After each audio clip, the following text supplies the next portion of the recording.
Before we start, I have to share something with you guys that has never happened before in my lifetime for me, and probably will never happen again. So, I played 2 games earlier today against the same person, and something happened at the end of the games. Well, let me just show you what it is, and then we'll jump into the normal games as usual. So, this is the first game, and I'm playing as white. Okay, we're going to get past the opening. Basically, I was trying some weird stuff, and I just got outplayed. This is actually a really good move, by the way. My queen is pinned to my king, so I can't take the free bishop. Look at that. It's pretty wild how the diagonal pieces are like that. So I tried to mix it up with e5. Ended up just losing a bunch of pawns. Just not a great start to the game. Okay, lost the pawns, and then eventually I started losing pieces at some point along the way. Let me get you to the end here. He was threatening the fork. I had to retreat. He traps my bishop. I lose the bishop. I lose the rook. There's a tactic. I'm losing the... I mean, this is really bad. Okay, you can see I have 17 seconds. You can see he has more time than me. Most people would resign here. Okay, I don't know why I didn't. I just kept playing for some reason. Okay, I got to check with my king. Who cares? I'm losing. I'm just trying to check. Okay. I'm still down on time. I mean, he's got a lot of time. And then I sacrificed my rook. I don't know why. It's not going to end well, right? It's not going to end well. Okay, he's going to get a queen. He's going to win the game. Whoa. Wait a second. Wait a second. That's a stalemate. That is a stalemate because the queen and my king is not in check. Now, let me just explain. Above 2400, this is very rare. Okay, this does not happen very often when they just stalemate you. Okay, so all right, that's pretty wild. But wait a second, because we have to look at the second game. Okay, so this game that I'm going to show you now was played immediately following that game. This is literally the very next game that we played. Okay, so let's see what happens. And this is actually an interesting game. So we'll talk about some of the moments here. So all right, let's get past the opening. We develop our pieces, and then he starts to launch the attack, okay? The pawns are pushing on the king side. Obviously, my king is here. The bishop is lined up, and I'm trying to survive, okay? Hey, welcome to Checkmaters, Michael. Thank you. So I push here to try to shut out the bishop from the game. He trades. He pushes by. So now we got 3 pawns coming at me right here. Okay, let's keep going. I trade the knights. He doubles up the rooks. I'm trying to run with my king just so that I can get away in case this ever happens. I don't want to get checkmated here on h8. So that's the idea with my king. And he tries to, at some point, yeah, right here, tries to bust open my king. So you have to make sure you never let this happen. Okay, you can never allow 2 rooks to be lined up on your king. It's not going to end well. So I traded 1 set of pawns so that he can't take me. And then I push. Right? So there's no opportunity for the pawn to get traded, keeps the rooks blocked out. Okay? And then he goes here. I move my king, and he actually takes a pawn. And I was surprised, because I thought, now you don't really want to open up your king, do you? But he goes for it. So I'm like, okay, I will get my rook there. And now I'm actually pretty happy. I'm feeling pretty good about the position. I'm up on time. His king is stuck in the corner. Look at this. My queen is lined up. And I'm thinking maybe we can actually sacrifice here at some point. I mean, obviously not now. I'm in check. But maybe one day we sacrifice here and we win the game, right? All right, so I move my rook up, chase his queen back. He's still guarding right now. So if I were to take this, he actually has queen f3 as a defensive idea. So I decided to push here. We traded. He puts me in check. Okay, some stuff happens. I'm actually doing very well until right here. I blunder. I didn't know what to do. I didn't see how to bust through. So I just played a move, and it's just a fork. I just get forked. I mean, it's just a bad move. Okay, now I'm losing a piece for free. So I don't know why, instead of losing the knight, I decided to sack my rook, which is another bad decision. But anyway, I figured it's a blitz game. Knights are pretty tricky, right? So here we go. I'm trying to be tricky. I'm trying to survive. I'm a little time advantage, but it's not looking good. Okay, the queens are traded. It's really not looking good. And then he gets a queen. And then he takes this. And he takes this. And he's got 6 seconds to finish the game. I mean, this is easy for a strong player above 2400. My only hope is like I'm just hiding behind the D pawn. I'm just like hiding, right? Like let me just hide. Let me just hide. Okay, I'm gonna get mated. I know I'm gonna get mated. What? What? What? 2 games in a row against the same player who's over 2,400 end in me getting stalemated. This is like, I've never even heard of this happening to anyone. 2 games in a row. Like, okay, every once in a while you get a random stalemate, sure. 2 games in a row against the same player? Are you kidding me? Like, the thumbnail for the live stream, the thumbnail actually was a conversation that we had. We both were like, what just happened? That's wild. I mean, it's wild. What in the world? Yeah, exactly, Connor. That's exactly what I said. What in the world? So I wanted to share that with you guys because, like I said, I've never seen this happen before. 2 stalemates back to back. There's something to be said for maybe not resigning. Okay, let's go ahead and actually get started with the games for tonight. I hope you enjoyed that. It made me smile. Of course, I was on the lucky side of that because I was losing both games. So it probably felt better for me than for my opponent. But anyway, let's go ahead. We're going to play some games, some rapid games. No, not blitz. Let me change this to the rapid. Here we go. 23-27. Let's see if we can gain some points. How's everybody doing tonight? What's going on, guys? Here we go. Let's jump in.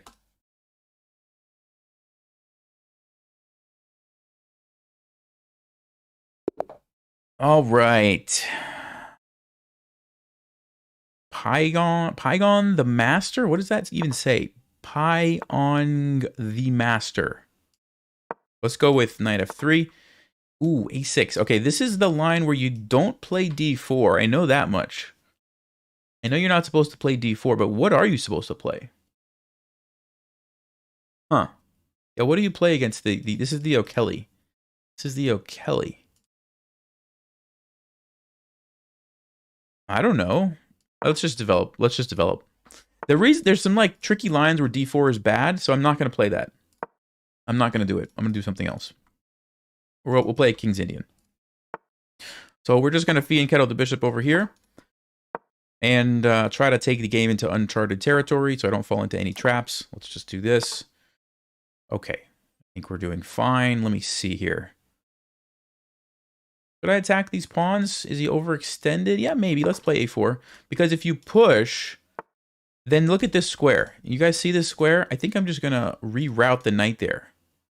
Maybe. Yeah, that might make a lot of sense, actually. Let me just do that. It seems kind of weird, but the point is, okay, he's trying to stop that. I think I'll take this. He's going to take with the pawn, right? I can get the open e file. Let's go ahead and do that. So there's no more c4 square because of this. We can still reroute the knight to f1. We can develop the bishop if we want. We can play knight e5. I don't know why. d4 is interesting. Then we get the e5 square, but then he's got these pawns, which are actually kind of annoying. Yeah, I don't actually... Let me just... Maybe I'll just reroute the knight over here, then get my bishop out.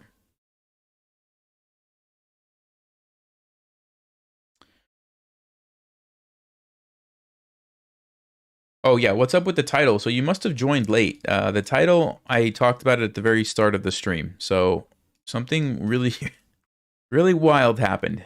I'll have to go back and watch that. Okay, if we go to the b3, we hit these pawns. Hey, thank you for the super chat. I appreciate that. We've got 1 out of 15 for the goal. I guess YouTube has a new feature where you can set goals. So I just went ahead and put one there. I'm just going to go knight f1. I'm just going to play this nice and safe. Keep my king very well defended. Keep the knight out of danger. Maybe later we jump here or something. I don't know. I could even fee and kettle like this. The problem with that is what happens if my bishop gets shut out. I mean, I could go here and trade it. It's not a terrible idea. I could play d4 now.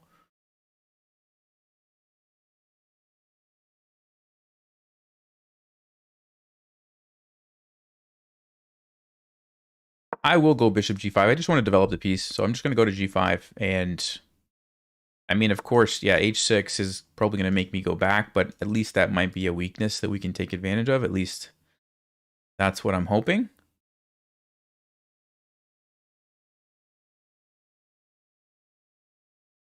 I think I will go, yeah, this is interesting here, actually. I'll go to d2. I don't really love this because where's my queen going to go? I don't really... c3. Yeah, maybe I'll play c3. Actually, now... Wait, what?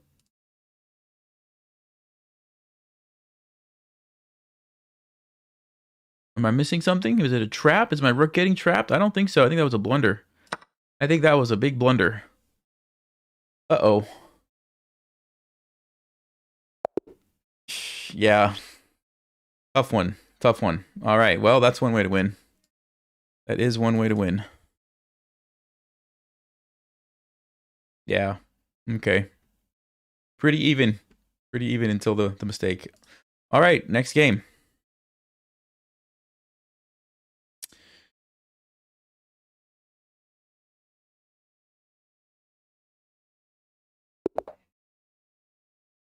All right. d4. Let me go with knight f6. And if we see c4, no, he's going to try to play the London.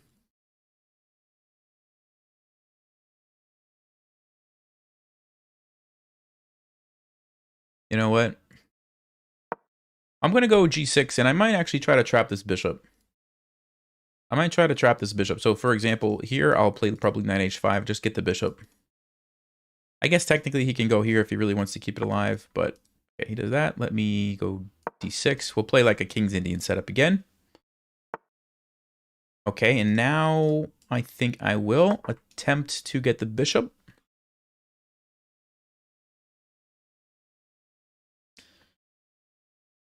I like to take the London players out of their comfort zone. I think this is a good way to do it. So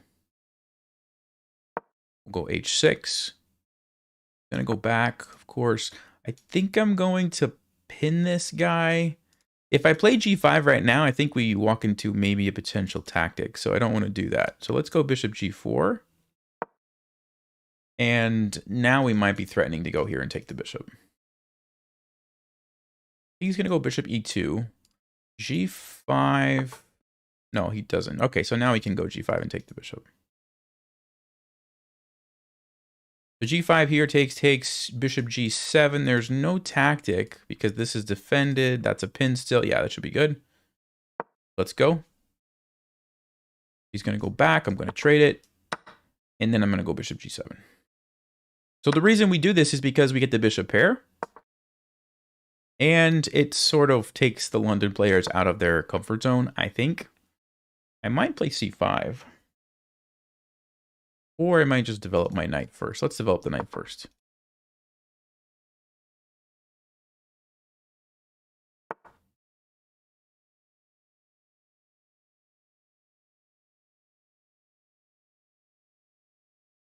Queen b3 attacks my pawn. He might want to do something like this also. Sorry, with the bishop. Gets out of the pin. So that's another thing to think about. I kind of want to just castle. And my plan, if he takes, is to go here and then invade on the second rank. I think I'm willing to sack 2 pawns, or sack 1 pawn to do that. So let me... Yeah, let's go ahead and castle. And this is a little bit scary, but not really, because my bishop actually does a pretty nice job of defending that. And I don't see an easy way for white to take advantage of that. Unless the queen comes back here and you sacrifice and you checkmate me, that could be one way. But I think I'll have time to deal with that. Ooh, he castles. Interesting. Okay. Yeah, I think we go c5 now. Let's put some pressure on this area of the board if I can. Of course, I'm not worried about this because I'm happy if you open up the file on your king. This lets out my queen. Also, like I said, we're going to probably just take here to open up the C file.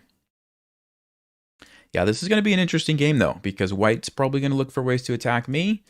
I'm going to look for ways to attack them.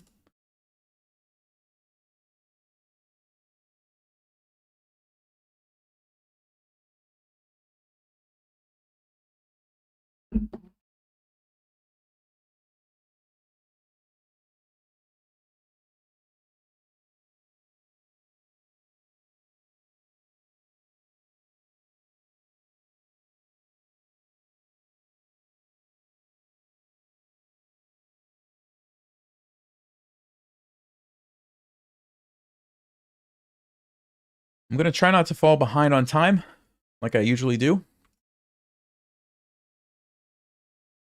So far, so good.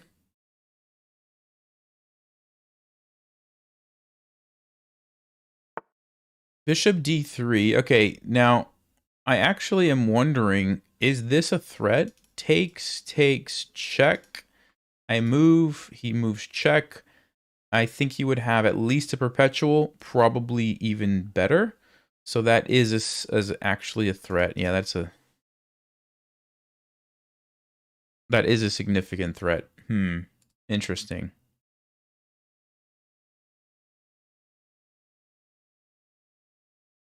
So, how do I want to stop that? I mean, knight f6 just feels wrong. You don't want to block your bishop like that. I think I have to play maybe e6. The idea is my queen defends here. This is a weak square, so the knight might jump in.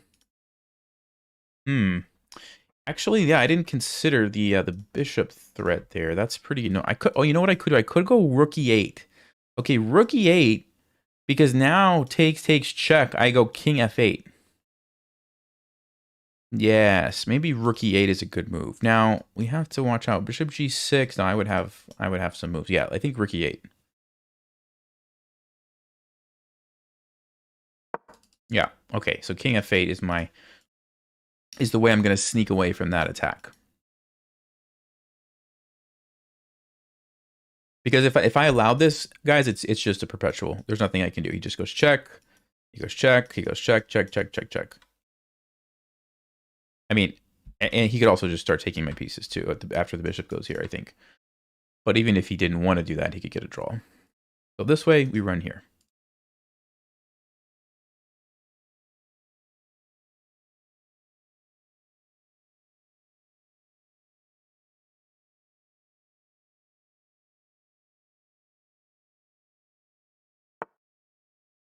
Okay, he does go for that. All right, so he's just obviously threatening this. You know what? You know what, guys? That might be a blunder. Let's think about this. So here's what we want to do. We want to take his bishop, but the queen's in our way. So if we could deflect the queen away or interfere, we might have something. So c4.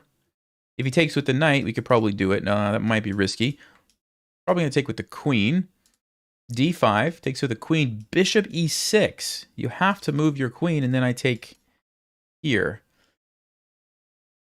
What if I just play bishop d6 or bishop e6 immediately? There's d5. d5, huh? Takes. It's not ideal. d5, I could just move back, and then he has to go back. And now he's played d5, which may or may not be a good move. Yeah, actually, that seems reasonable. The other thing that I could do would be to just simply play, like, e6. Then he has to move. Then I could go d5.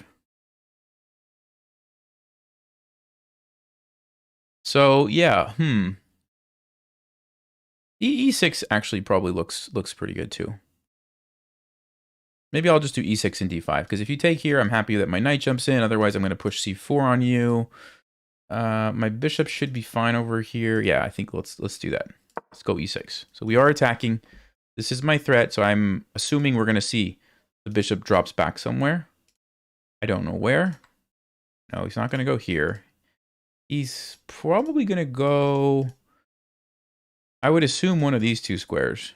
I guess technically you could go to h5. Didn't see that before. h5 is interesting. Maybe trying to trade and get both rooks lined up. I probably won't take it, though. I'll probably just move back. He does go h5.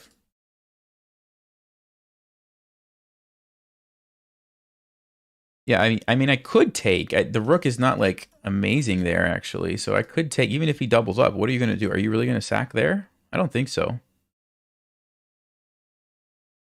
So I could take, then play my d5 move, and then just continue with my plan. Okay, let's do that. Let's do that. Let's go d5. That's an easy pre-move. So we're threatening maybe c4, maybe to take here. I'm not sure yet.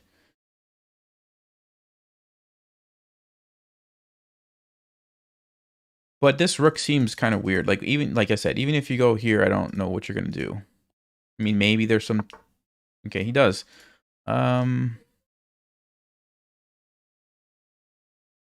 What does he want to do? What is he trying to accomplish here? Is he going to go queen c2, sack here, and try to checkmate? I mean, okay, here's an idea, guys. Here's an idea. Knight f6. Knight f6. Where do you move? You go here, you get forked. You go here, you get forked. I jump in. I play c4. Oh, I mean, that looks amazing, right? Let's do it. We got to do it. We got to do it.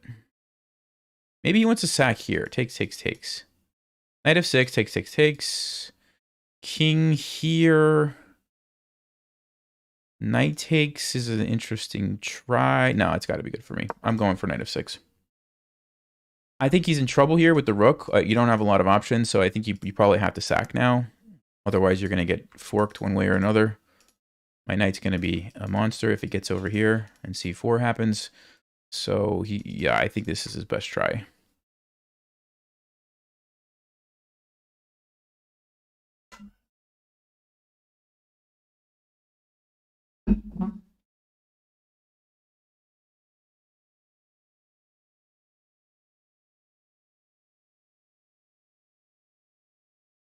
So I think maybe white missed this idea. Let's see what they're going to do. Do they have some tricks up their sleeve here? He goes back. I'm going to jump in. Attack the rook again. Notice this weakness. This. There we go. This knight's going to be... I believe it's called an octopus knight. When you get a knight kind of like deep in enemy territory like that, defended by a pawn, it's very, very powerful. I could also go here. No, the knight would take me. Yeah, let's do this. Check. I think I'm going to play c4 next just to support this guy.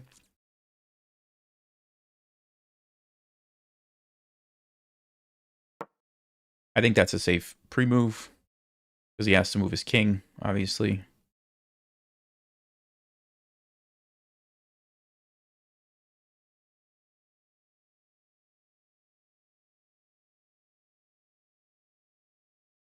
So then we attack the queen. We could even play f5 here.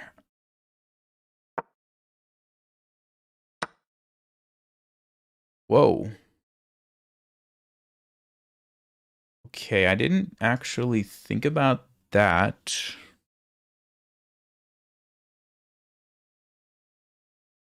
Because my knight's going to be trapped? What a clever idea. Okay, that was smart.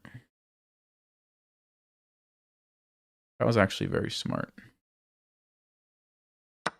Well, we got to take, and then I might sack here, I guess. Because the knight's gone anyway, so at least I can open up the king. You can almost go here, but he just takes with the queen. Okay, I didn't see that.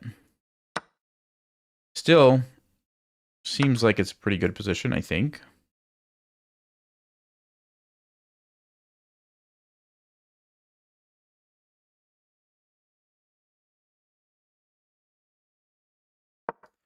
Let's go ahead with the tempo gain. Get the rook on the file. Okay, we got to be careful. He wants to sack and try to checkmate.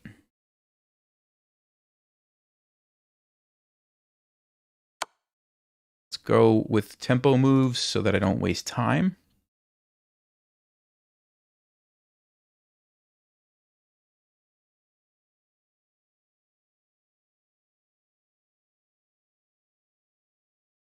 F5 is interesting because it stops the queen, at least temporarily.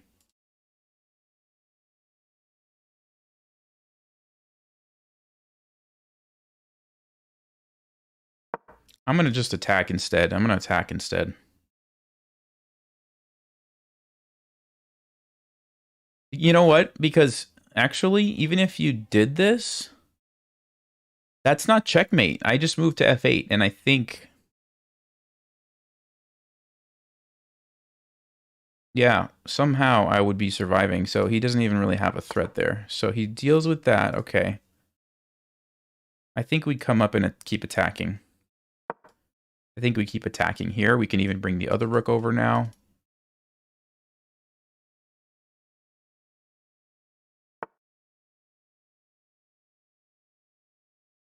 He wants to go knight b3, obviously. I'm going to attack here instead.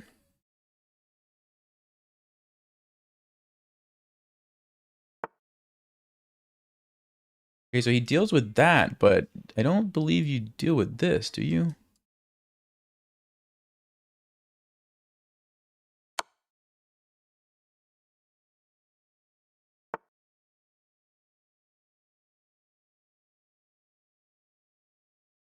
Interesting. So interesting.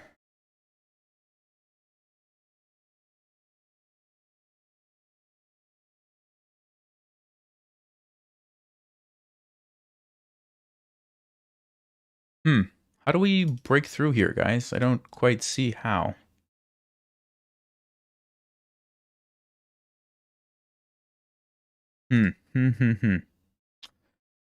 Well, I'll threaten the checkmate. Let me think.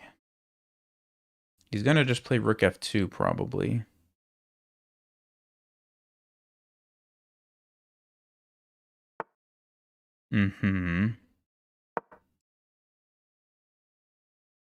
I mean, I don't see how he's going to attack me either, though, so it's kind of an interesting situation that we have here.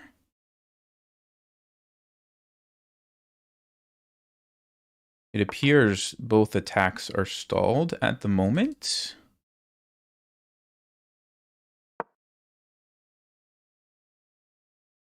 Maybe I can double up here, get some more pressure on the A-pawn. 3, 4, 5, 6. 1, 2, 3, right. Yeah, so even if we trade, it's not the end of the world. He is attacking my pawn. Okay, I'll go f5 now to deal with that threat.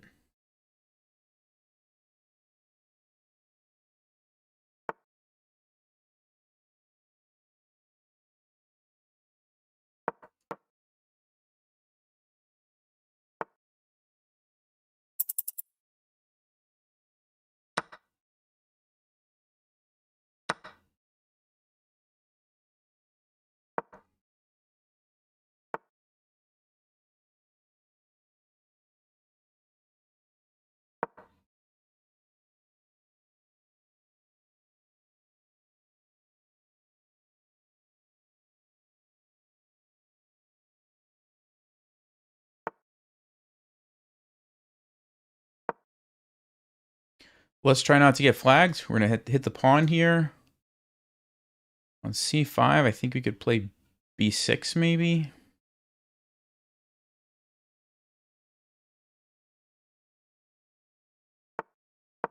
No!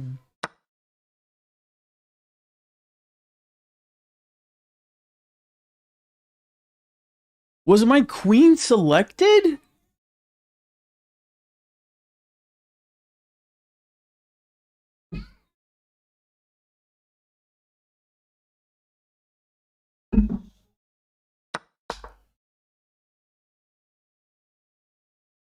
I wanted to play b6. We were going to win this game. We were going to win the game. Wow.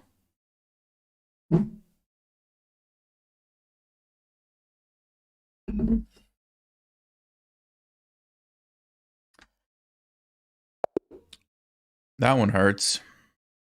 Oh, one blunder. I wonder what the blunder was. Any guesses? Any guesses at all? Yeah.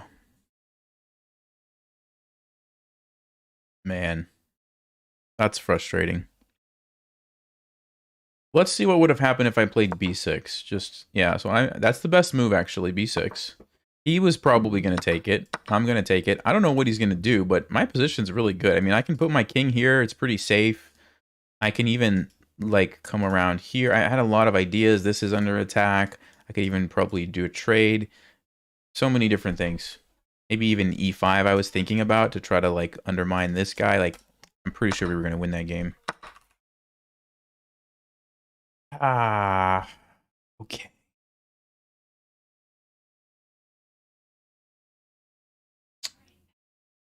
Oh, that's online chess for you.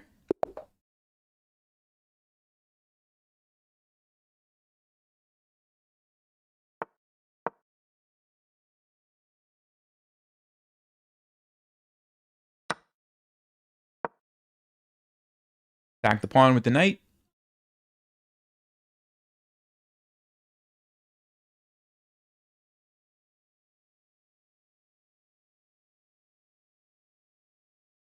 We've got him thinking. Got him thinking.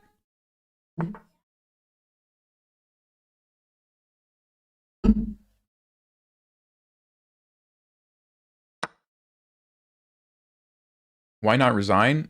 Because I like to use those moments, like the final few seconds, to just kind of reset my mentally, just take a break, calm down a little bit. That's usually why I won't resign right away. Because if I hit resign, then usually I will immediately hit play a new game, and I'm still in like a tilted state. So I try to just like couple of deep breaths, calm down a little bit, you know.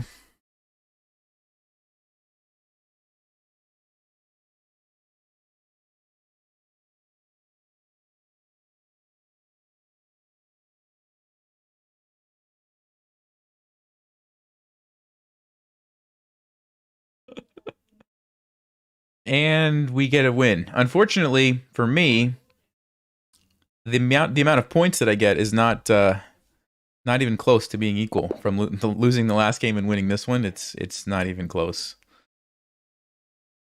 But it's something.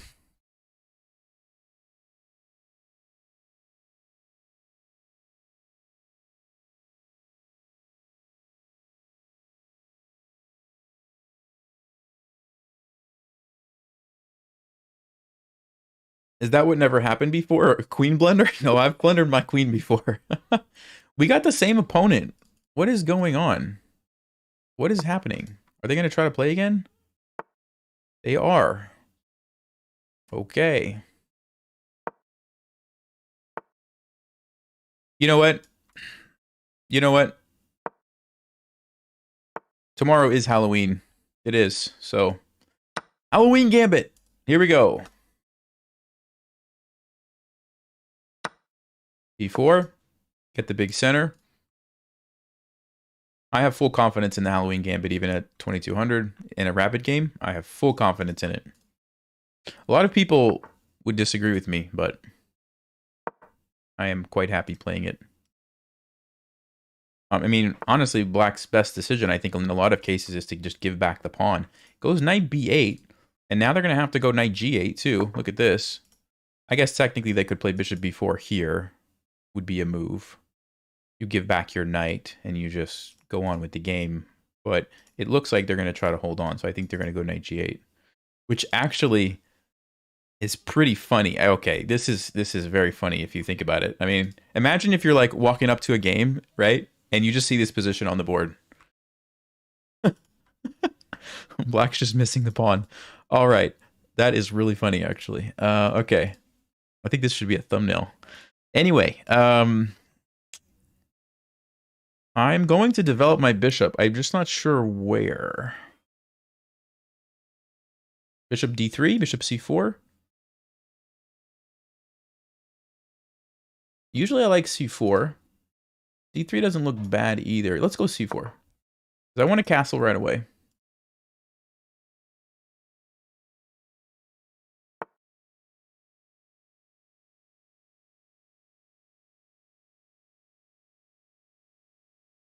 He's trying to trade. Now, I have a couple of options. f4 looks like it blunders the bishop. We do have the option to push the pawn. I could also just trade castle and try to play Rook E1 really fast.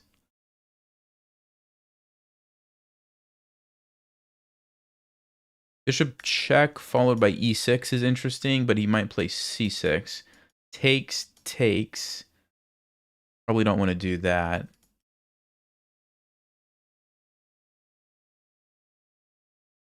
If I played F4 and then castle, is that too crazy? Is that going to open up his king? That's wild. He would get bishop c5 for free, so I may as well just take and castle. Well, actually, is queen e2 an option? Check. No, then he can trade queens. We don't want to let him trade queens.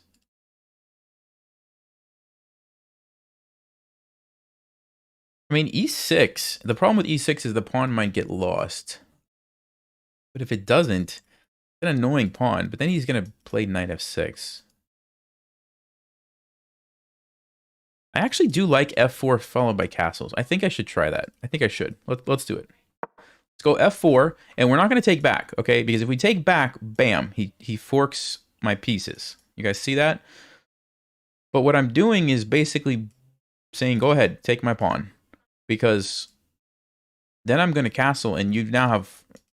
Your king is going to get attacked one way or the other. Okay, here we go. Because if you take me, guess what? Everything is wide open. If you don't take me, well, then I'm going to take back.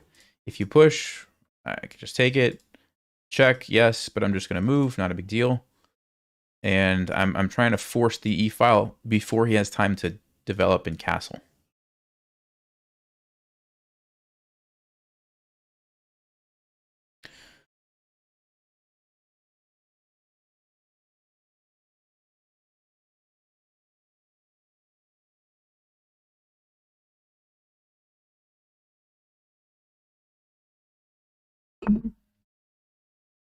Okay. Bishop e7. So he's worried about this. You can see that, right? He's worried about that. But now I think I'll just take. And he's got a problem with the knight. Because what are you going to do? You don't want to go there. You could go here, but then you're going to get... No, that's just not going to end well. So black has a problem already, I think. I don't think bishop e7 was the right move. I think they probably had to go with check and then maybe tried something like knight e7 to try to get the king out of the center right away, but this doesn't look good because this knight is in trouble.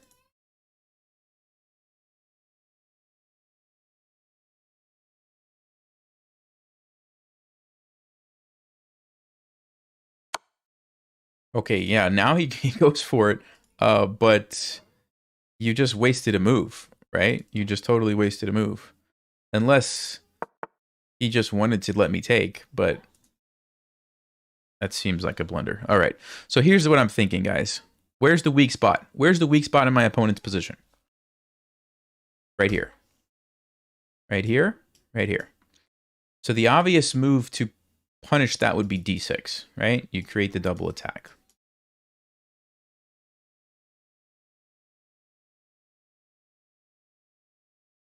What we have to determine is, does black have any good replies? And I don't see any. I don't see any. So I think we're going to get something here. Black can choose what they want to give us. But I don't see how you save both of those things. This is obviously good because it's a piece. This is good because you can't castle anymore and your king's going to be in trouble. So we'll see what black wants to do.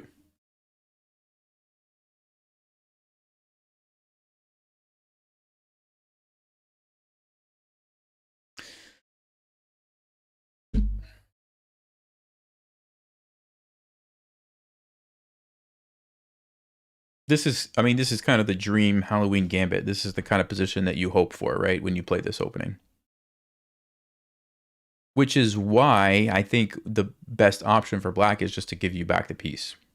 But then you're kind of just playing chess. Oh, okay, I didn't actually think about that. Knight f5. Oh, that does sort of... Does it? Well, there's got to be a tactic here, right? There's got to be something here. Hold on. I have to watch out for queen h4 too, because that would be checkmate, by the way.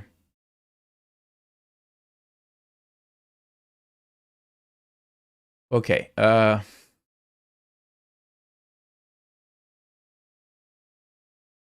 mean, there's one move where I just take and I go check. He blocks. I take a bishop. I could start with queen d5, threatens checkmate and the bishop. If you go, let's see, what would he do? If you play queen here, I take the bishop. This is no longer checkmate. I can move, but I still lose a rook. What is happening in that position? Let's see. Here. I could also take check. You move. Ah, checkmate. Okay, so you can't play queen h4. Okay, so if you can't play queen h4, you might have to castle, but then I get the bishop. You try to save the bishop, you get checkmated.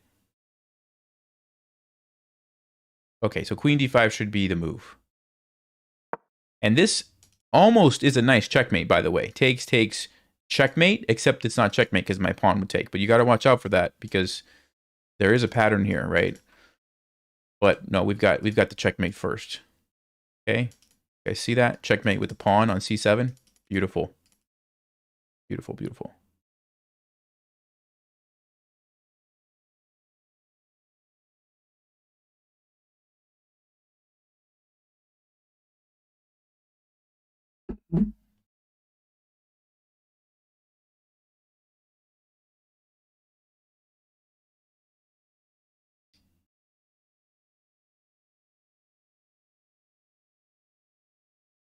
So what is black going to do? I mean, let's see, 3-6, 3-6-7. So if they give back a piece, they're just going to be down a pawn. Yeah, that's what they're going to do. So, okay. We take this guy, obviously. Not too much to think about there, I don't think.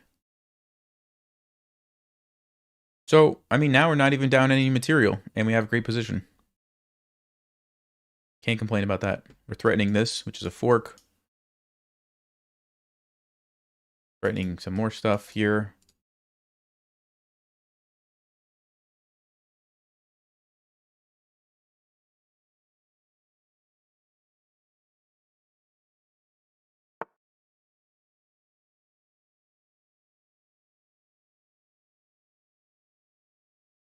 Knight d7. So I kind of want to take, but I can't because I lose the bishop.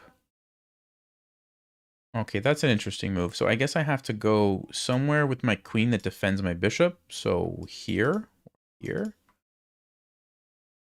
don't want to keep getting chased around. So maybe here, but there's a5. Let's just say I go here. a4 doesn't do anything. I can just take it, I think. Yeah, so queen b4. Oh, you know what? Queen b4. There's queen h4, though.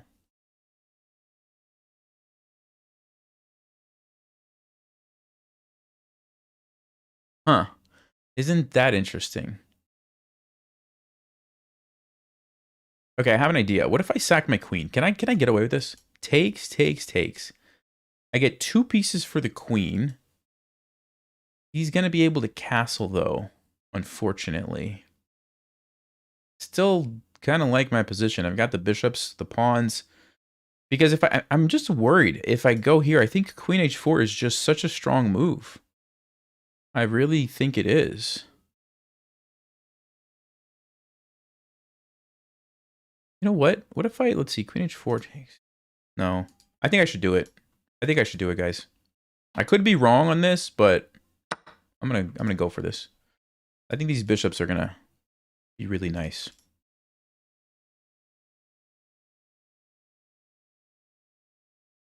Yeah, that queen h4 just was a very unpleasant move, so this way we don't have to deal with that. I mean, let's be honest, this is a much better queen sacrifice than the other game, right? This is a much better version of that. Let's take it. Got bishop f4, and he's not going to be able to take that. I don't think. He's got to probably castle now. So let's say he castles, bishop f4. We get the rook behind Mr. Danny over here. Mm-hmm. There we go. We'll defend it. So, the big question. Are two bishops and a pawn as good as a queen? Technically, no. But when you have a great position and a passed pawn like this, it changes things, I think.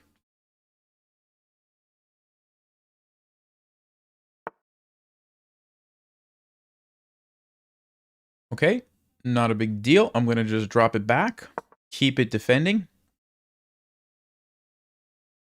I don't want to give up one of my bishops for a knight right now. This knight could also be very, very powerful too. I mean, look at this e7 square. If we get there.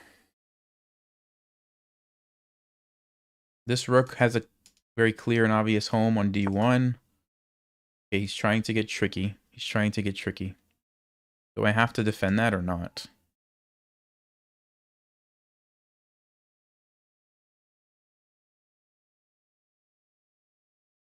I don't really want to give that pawn up. I really don't want to give that pawn up.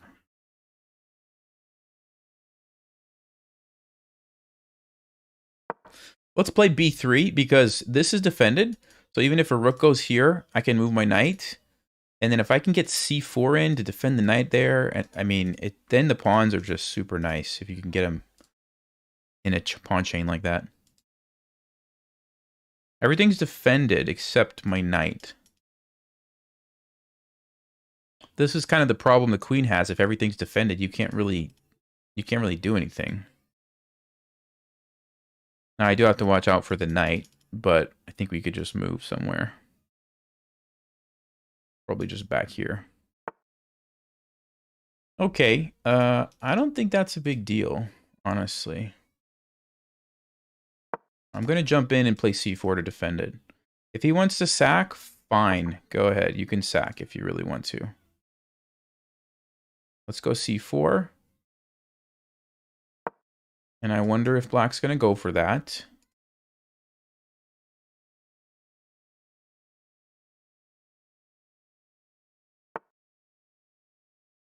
Okay, so bishop's under attack. We could pin it if we want, but then we lose the pawn. We can go check if we want, and then it's defended. Or we just move it. Or we just move it. Yeah, I'll just move it for now. No reason to panic. We've got a solid position. Like I said, everything's defended, so I think we're in good shape. I'll bring this rook to the d file next, I believe. If black sacks, then we have a rook and bishop against a queen situation. So that's more equal material-wise. They might still go for that. They might go for that. I could pre-move that.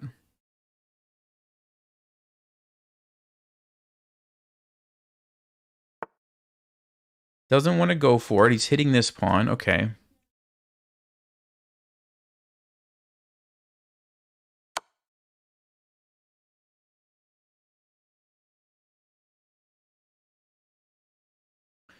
I want to take this pawn. I just want to get greedy and take a pawn. And now I'm starting to think about checkmating the king. My plan just totally changed in an instant. In an instant.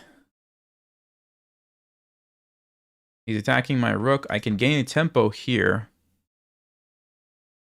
Or I can go here to line up. Isn't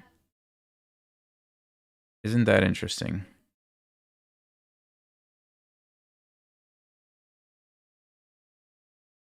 I think I should go here. Oh, maybe I should have went there. He was pre-moving that. I think.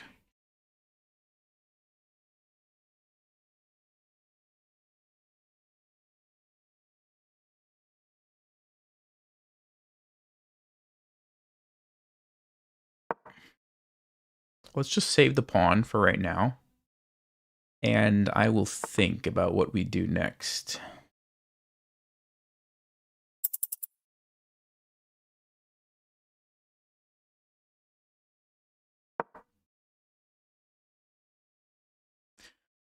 Knight f5 is an interesting looking move. I can get my bishop on e5. I can get my bishop on e5, so I guess I just need to move a rook.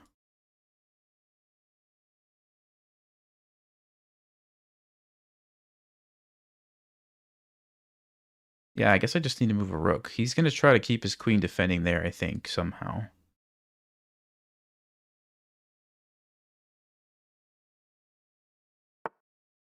I'm sorry, what?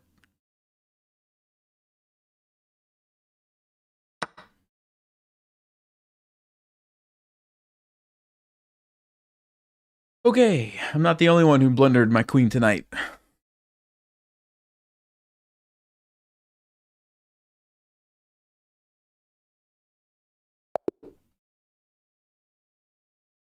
Wow, what a game. That was wild. All right.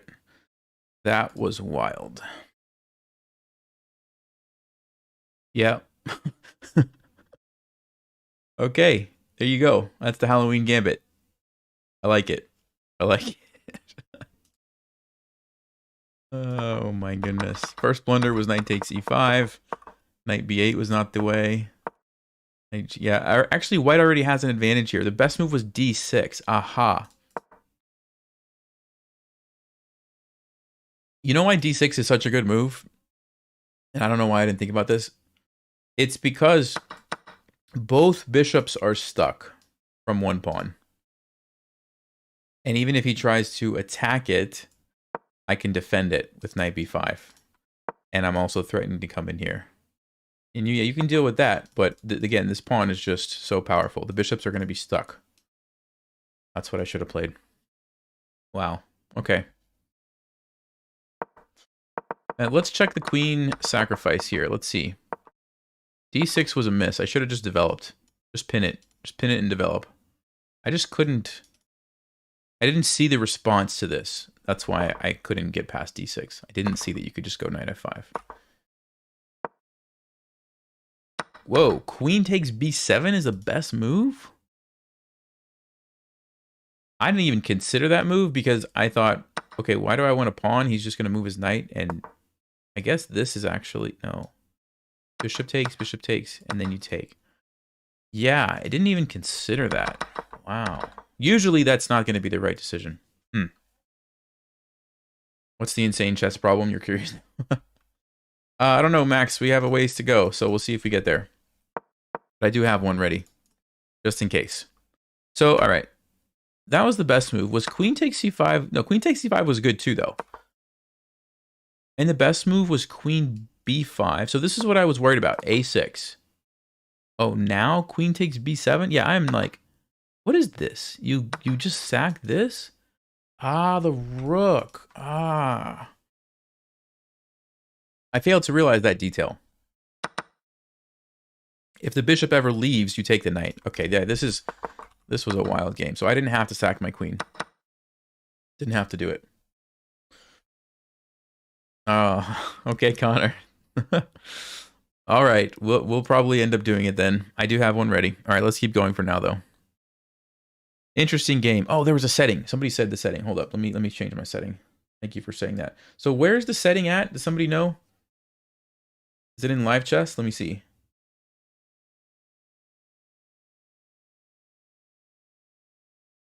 Which setting is it?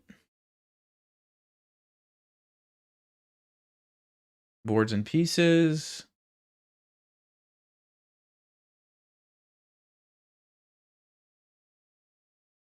Something about dragging the move, right? Ah, drag or click. I need to change it to just drag pieces, right? Yeah. Okay, I got you. Drag pieces.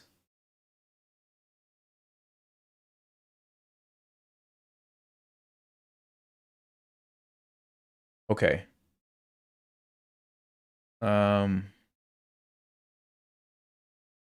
Okay, I think that should be good. So hopefully we don't blunder the queen anymore like we just did. Thank you for whoever said that. Thank you. All right, here we go, guys. Let's go.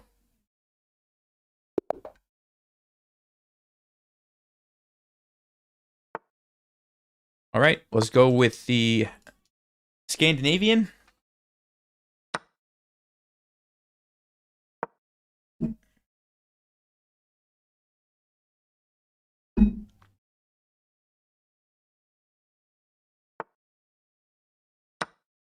We'll take back our pawn. And if you're wondering, the nice thing about doing it this way is when we trade the knights like this, there's no knight to jump on c3 and attack our queen. So we don't waste time, and our queen can just sit there for a while, and that's very nice. So now I can do stuff like this and attack the pawn, and I get to go on the offensive rather than the other way around, which is why I don't generally like to play the lines where you take with the queen right away. It's not bad, and if you know what you're doing, you can play that way, but I prefer these lines. Okay, if I go e5 here and he takes me, what's going to happen? Maybe I take knight f3, I take rook b1. That looks interesting. Let's do it. I like interesting positions.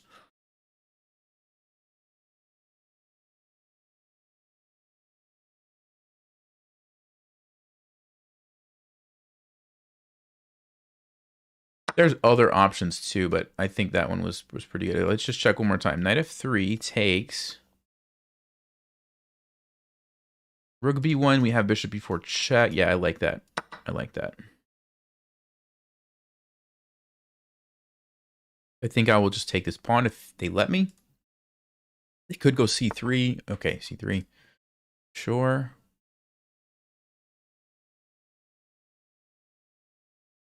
Bishop f5, knight f3. We move our queen. Bishop c5, knight f3. We move our queen back here. We have nice pressure on the bishop. I like that. Let's go bishop c5. So we're taking advantage of the pin here, guys. And on knight f3, we just drop back and we keep the pressure.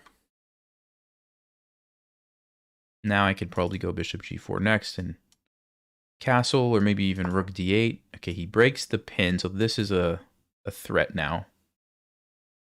That is a threat, so we do have to trade. But on queen takes, we get the option to give him the isolated pawn. So it's a small weakness, but it's a weakness. And that's something we can focus on now for the rest of the game, hopefully. So let's go develop. Actually, if I go there, he plays knight d4. Oh, but then bishop e4, we sink in the bishop. That's pretty good. Ah, wait, bishop b5. We take a pawn. He goes there. I go here. He goes. We trap the rook. That should be fine. We get doubled pawns. That's a little bit annoying. So should I do something else?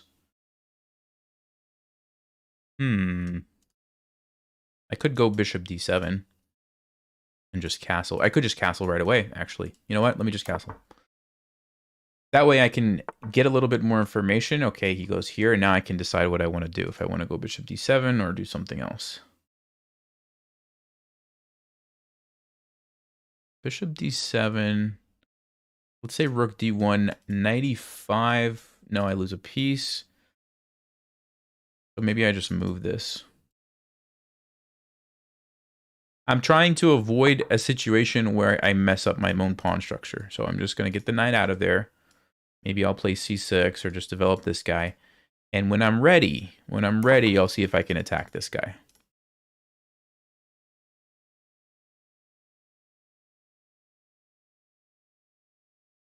Okay, we'll go c6 because I want to use the square for my rook. So I'm going to need that bishop gone. So we'll go ahead and do that.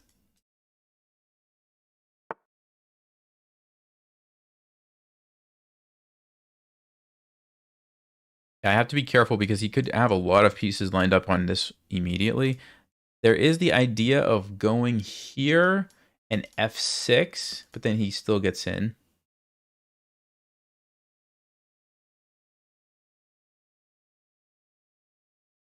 Knight g5, 95.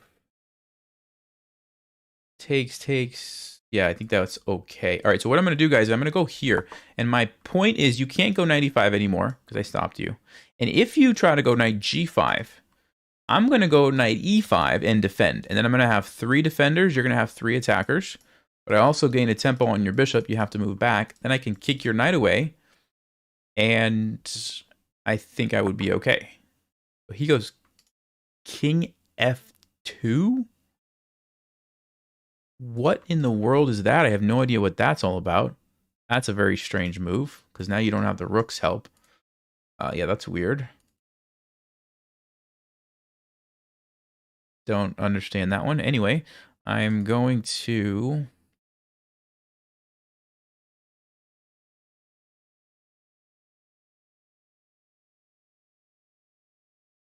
I'm going to gain a tempo, and I'm going to fianchetto and maybe try to play c5, c4. Because I'm going to get my bishop on a nice diagonal. And if he goes rook d1, I can always go rook d8 just to counter that. But I want to do this now.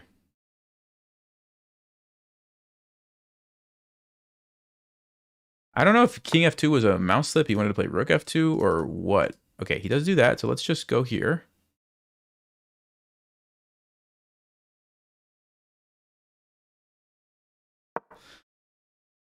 And on the trade, I will have to defend this on knight g5, but okay, he wants to just go into an endgame. I see. I see.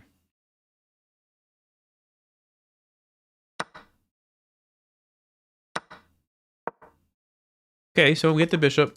Yeah, it's going to be a little tricky to win this, but we're going to do our best here.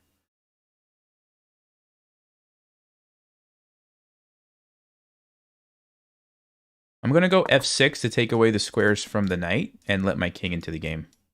If he wants to trade, fine. Generally speaking, bishops are good on positions where there's pawns on both sides of the board. So we've got some pawns on the king side. We've got some pawns on the queen side. So my bishop, I think, would outperform the knight. So I don't think he's going to trade. He doesn't. He goes there. Okay. Let's bring my king closer.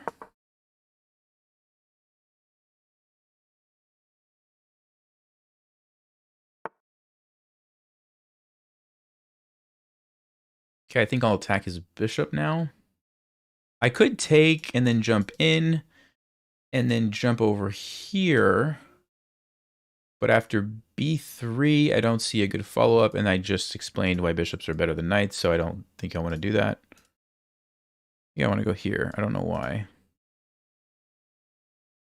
Just to try to play g6 and get the bishop out of here, I guess. Let's say he goes bishop d7.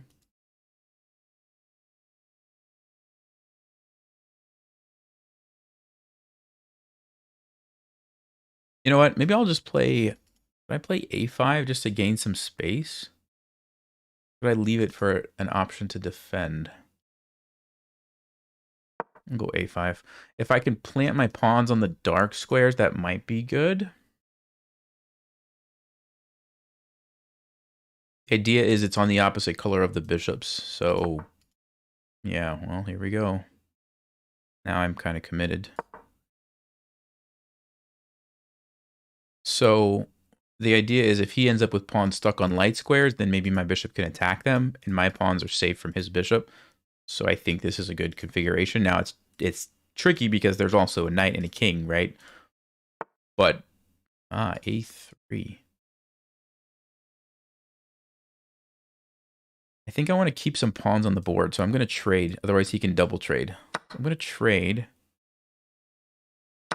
Oh, there's a tactic just sitting here, guys.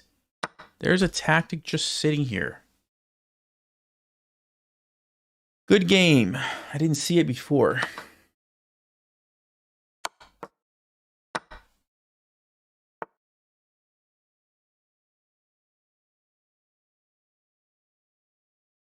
Yeah, so now we win. Let's just not throw it. This is defended. So here we defend. I think we need to push our pawn, so let's go here. He's going to try to go for this guy. I can guarantee you that. He's going to do this or this. Probably this. And then he's going to try to take this pawn and push. That's his only, like, chance.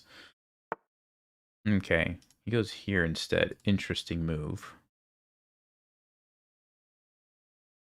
I could still defend. Or I could give him that pawn and just go take this pawn or this pawn. If I defend, what is his plan going to be?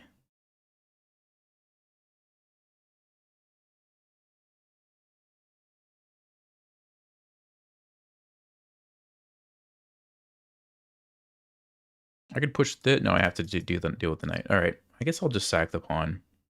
There takes... Here. If he defends this guy, which I think he would... Actually, he might not. He might go for that. Okay, maybe I will just do this. I don't actually want to give him my pawns so easily. I don't want to give him these so easily.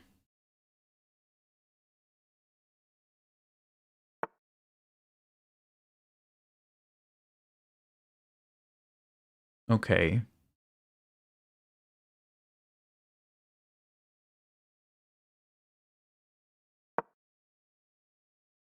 I want to get ready so that if after I take this guy, I can easily get a pass pawn and get a queen. Okay, so now might be the moment where I could wait one more move. Let me think about this. Let's say I go here, he takes me. He could actually defend. That's pretty annoying.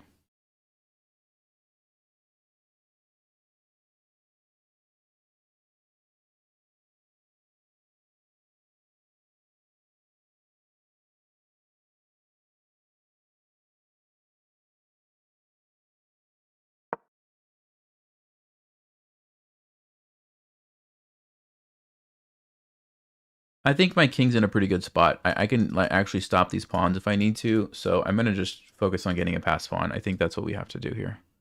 He's probably going to take this one and try to keep his king in. Okay, never mind. Wasn't anticipating that.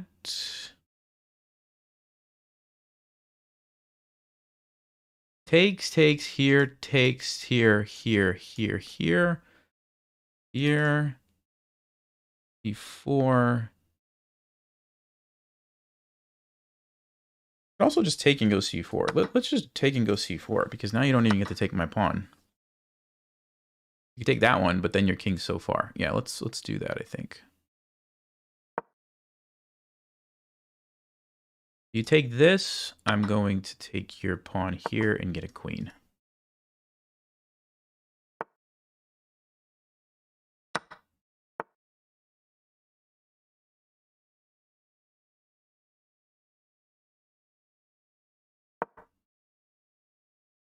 I want to make sure my knight can cover the queening square.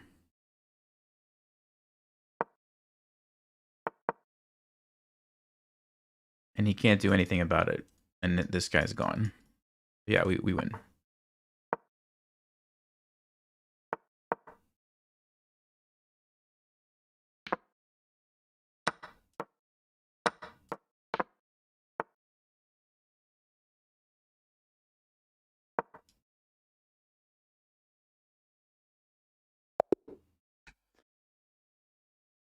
Yes. Yes.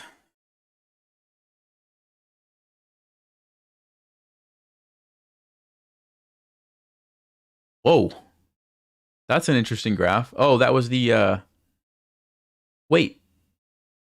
Oh, it was the blunder that I didn't see right away. That's why it looks that way. It was when he blundered the piece, but I didn't see it for like a move later. That's what happened.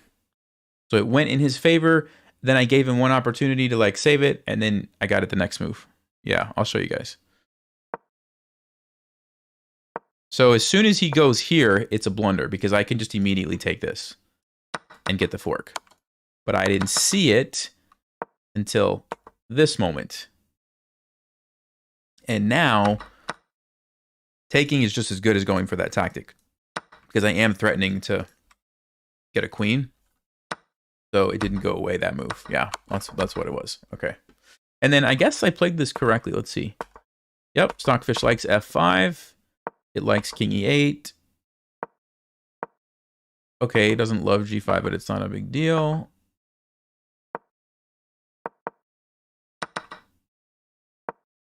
Yeah, there are so many different ways to win. I did it one way. It wasn't the Stockfish chosen way, but it was got the job done.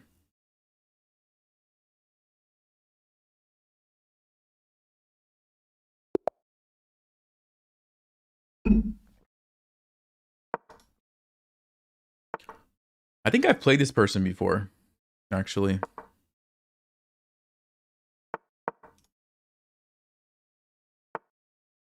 I'm going to go queen e2 here. Should e7, okay. I think I'm going to go with...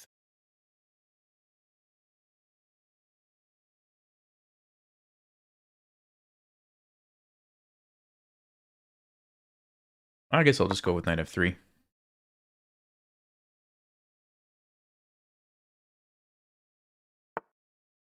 Okay, so this is not actually a threat at the moment. I can play e5, where does the knight go? Here? C4. I can play A3 at that moment and then C4. I kind of like that. I think that's a decent plan. Let's push it. Let's, because we're going to gain some nice space here. I don't want to let knight b4 though. I am going to go A3 here. And my idea is I'm going to play C4 next, and this knight, I don't know where it's going to go because I've got you covered here. I've got you covered here now. It would actually be trapped. So he does give his knight a place to go to. But still going to do this. And probably just develop, takes. Seems fine, I think. Yeah, let's just develop. Oh, actually, he could trade first and then take. And then knight b5. If you take me, I take your rook, I think. So you don't take me, but then I get my pawn back. Yeah, that should be good. The other thing would be to sacrifice it. Don't have a good follow-up, though. Let's go. And of course, if he takes a pawn, I mean, I have this rook trick, so I'm not worried about that. If he does this, I have rook g1, we take down here. So I think we're okay. I'm actually threatening to maybe jump in on e4 with a piece. That looks pretty dangerous. If he castles, ooh, do we have a Greek gift sacrifice? No, we don't have a Greek gift sacrifice. And do you guys see why? Because my knight can't go to g5 because he's got that covered. Okay, so we do have to take this. I don't think he's taking this pawn. That seems ridiculous. Okay, he goes a6 to stop this. So now do I just castle? Or do I jump in? Do I jump in? I mean, castling can't be wrong. This looks pretty nice, but the only thing about castling is if he castles, maybe I'm going to want to attack over here, and maybe I would castle this way. So here, let's say knight c6, jump in, takes. That looks very good. Let's go knight e4. This threat looks very powerful, so I think he's got a castle now. Castling looks risky. You guys remember from the Logical Chess series? This one? What's the signal for a weak kingside? If there's no knight on f6, right? And or if the pawns are moved forward. The pawns are not moved forward, but the knight is gone. So if he castles, I feel like his king is weak. Now, how exactly do we take advantage of that? I'm not sure, but I think we can find a way. Oh, d5. So he wants to trade. I wasn't expecting that.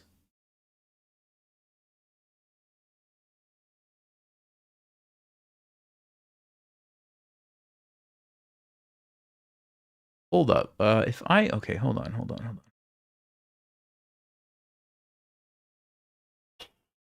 What an interesting position. So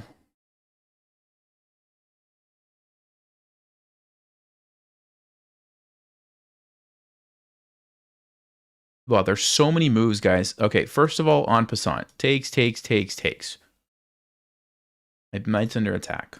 I can play knight f5. This is a pin. He has to move his queen. Let's say he goes back to f8 to defend g7. Then my bishop comes out. He's in trouble. He's in big trouble.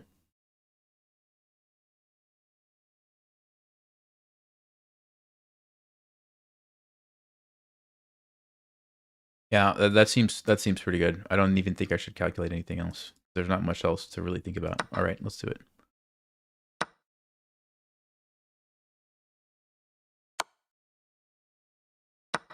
So knight f5. Knight f5. I don't see what else you're going to do. I mean, you could move the queen somewhere else. Let's say, like, I don't know, queen c6. But then you're giving me this check. I mean, that can't be good.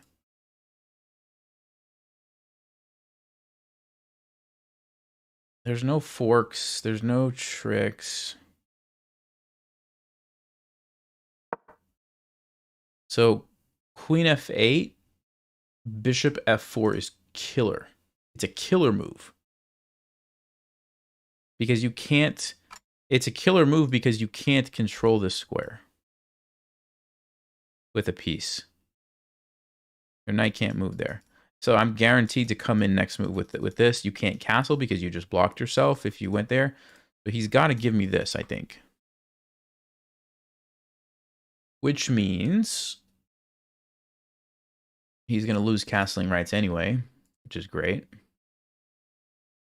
And the bishop's still going to come in somewhere after that, depending on what's available to us. Yes, so he does come to the same conclusion. Oh, I think I have a oh no, I think I have an even better tactic, guys. Oh. Oh, it's so beautiful. It's so beautiful. It's so nice when you find just a... Bishop e4. Look at this. Look at this. Look at this d6 move. Huh? You can't take me because I fork your king and queen. And if you don't take me, I'm going to take your queen. And if you move your queen, I'm going to take your bishop. Good game.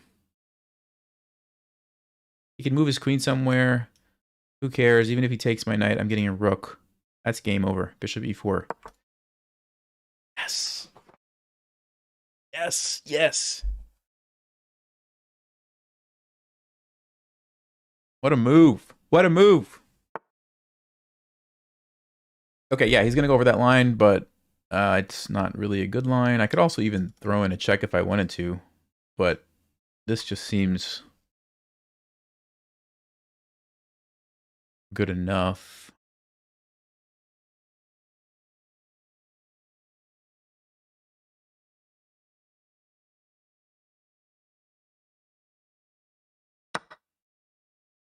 Just making sure I'm not missing anything. Like, I'm wondering if he's thinking he can go... Yeah, rook a7. He's going to try to... Oh, he's going to try to hope that he gets a piece. But no, you know what? You know what, guys? I can just go bishop e4. I can just go back. Take the bishop, go back to where I came from. My knight's defended. If you take me... Actually, you could take me. You have to walk into the discovered check. The other option is I take here first. You have to go king f8 if you want to keep the pressure on my knight. But then you walk into bishop h6, which is another just nasty move. It's just nasty move after nasty move. What it is. Okay, yeah, I think that's what we do. Because here's the thing. Bishop h6, you have to get out of the discovered check. Otherwise, I'm going to go here and take your queen. You can't take my bishop. So, if you play king g8, okay, well, that's fine. But now my knight's free. So I just move my bishop back.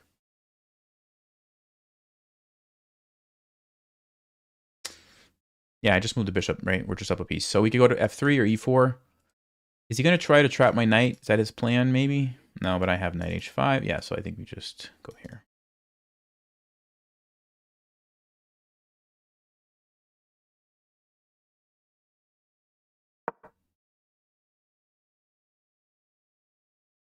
So at the end of the day, we got the bishop, a pawn, and he can't castle. And we didn't lose anything.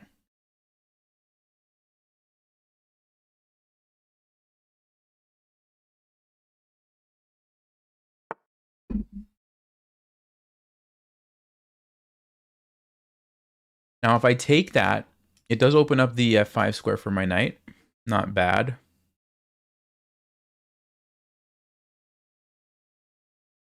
Could also castle, get the king to safety. I could also go bishop e3. Bishop e3 looks good. Taking, though, I mean, maybe I just take. Because knight f5 is pretty nice. I could go knight f5 first, actually. Because if you take, then I take your knight. So it's just a trade, and I keep the bishop pair. Ooh, that looks really good, actually. I like the idea of keeping the bishop pair in this position. So let's do it. Let's do it. Let's go trade these knights.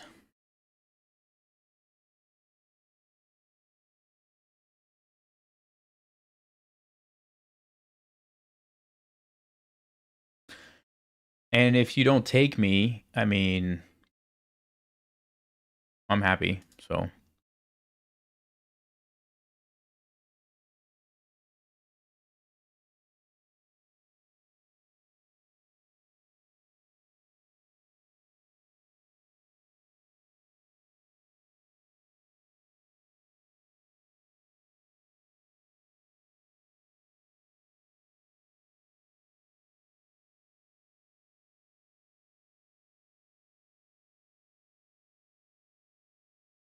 I'd like to force some trades, because if I can just trade a bunch of big pieces, it's going to be an easy end game.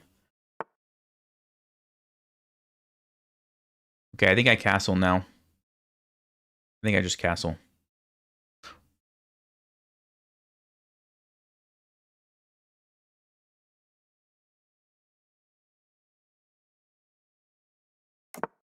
And it's the same thing. You can't take because of the pawn. If we do that, we trade knights. He's going there. Not sure what that accomplishes. Let's think about this for a minute.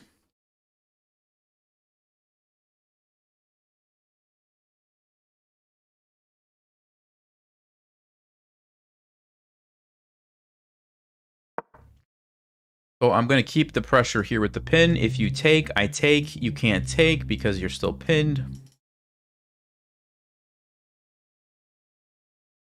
course, if you take, I take. We get the big trade that I want. If you take here with the knight, I hope you guys can see it. Hope you guys can see that one.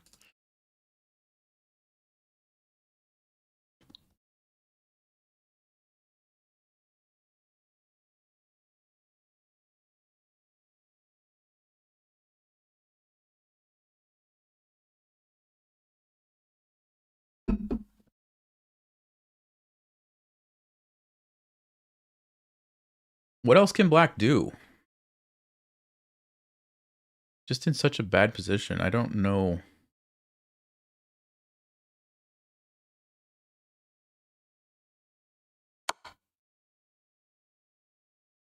Okay, he takes and plays b5. What about this move? What about that?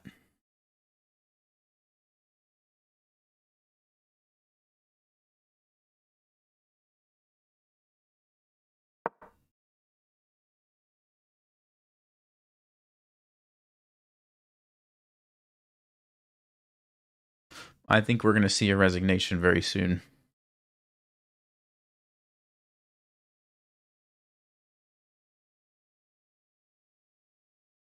Because now it's just a rook.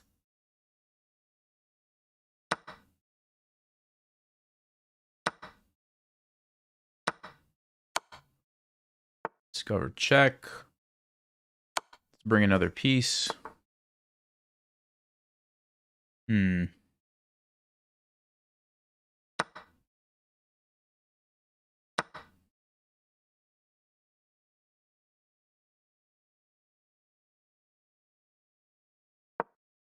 Let's go down here.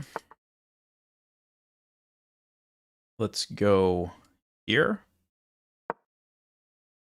That's called pigs on the 7th. Yeah, we got to take that. I don't want to get back rank checkmated, so I'm going to fix that problem right now. Give my king a escape square. Now I can just take everything. I guess he's trying to flag me.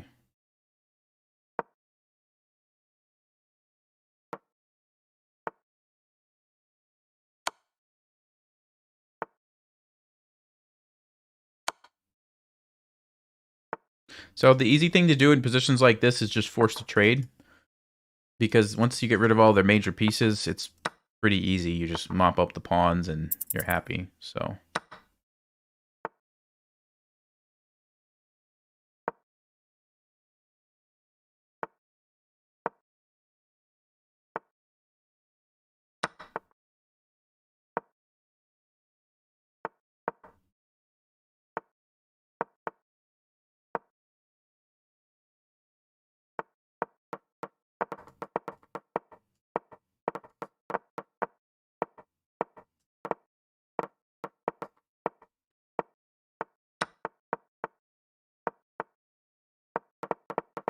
I wonder if I can do it. Wonder if I can do it.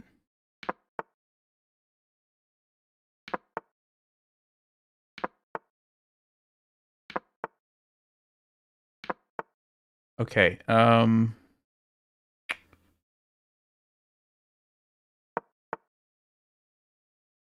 Shoot. Okay, I need to make the king move away.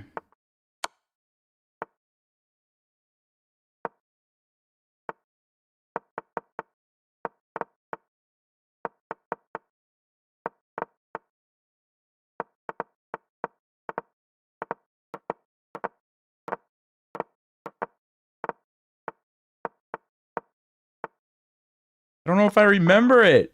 Shoot, it's been too long. I think it's like this. Like this. Something like this. Oh, man. What is it? What is it? What is it? What is it? No!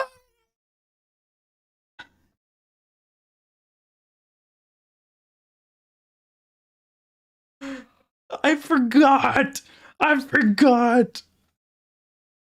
I haven't looked at that in like a couple of weeks.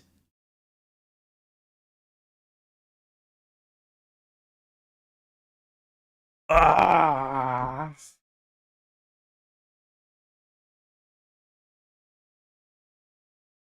I don't regret that. To be honest with you, I don't regret it at all. I was I was super close. Man. Okay. I totally forgot it. What's the move? It's queen there, queen there. It's I think I did it right initially.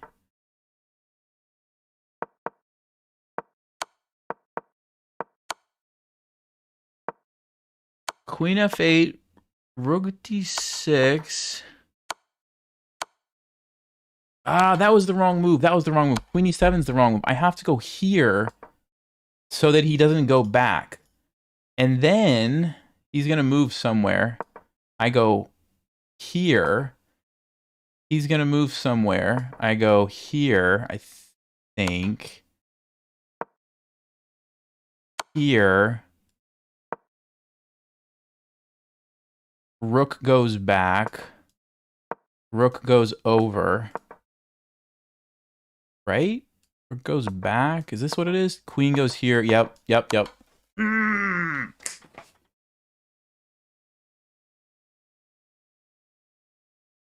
The only I wasn't even going to try that, but then I was like, wait a second, I have the exact number of pawns. I had 2 rooks and I had the 5 pawns, and I was like, okay, it's too perfect. And he wasn't resigning, so like, all right, I should at least try.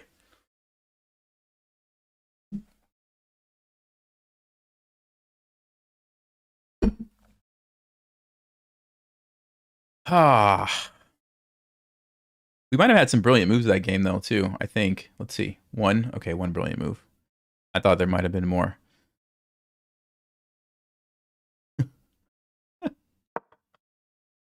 Yeah, bishop e4 was a good move. So the way you want to think about it is you want to look for these like open squares that you have your pieces can jump into, and just kind of be on the lookout for all of the potential forks. So that's why I was clued into bishop e4, and then it was just all over from there.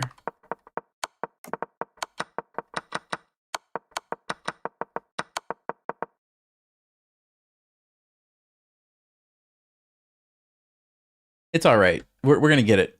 One of these times we're gonna get it. You know what I should do?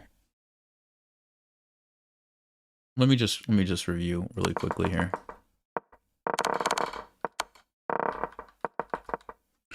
So we go here, here. We do the whole thing. We go with the rook, the queen, the rook, the queen. No. That's where I messed up. The rook has to come down. Then the queen comes up. Yeah, I just missed that one move. Okay. Then you go rook d6, queen c7. The rook comes back. Queen goes to d6, and you checkmate. Okay. Yeah, Max. I tried. All right, new game. Stuffy. Playing stuffy at 2383. Okay, this is a high-rated opponent. So, okay. Oh, they've beaten me twice. Oh, okay. All right. I see how it is. They've beaten me twice. Let me go G6. Okay.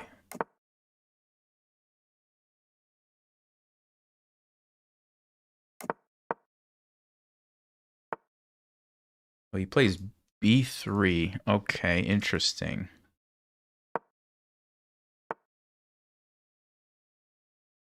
Let's go with bring out my bishop, I guess.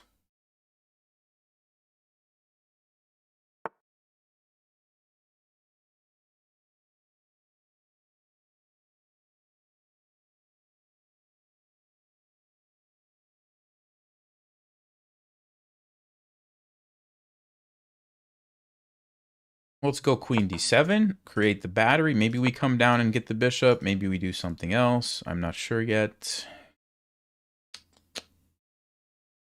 Okay. So knight e4, he's going to go knight h4, I think.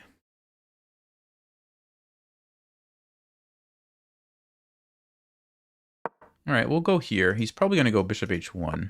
Yes, expected that.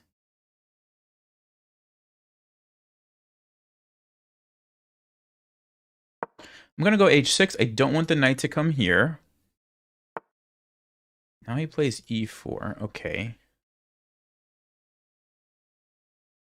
Wait a second. If I go here, takes, am I just losing a bunch of stuff? No, I have knight g4.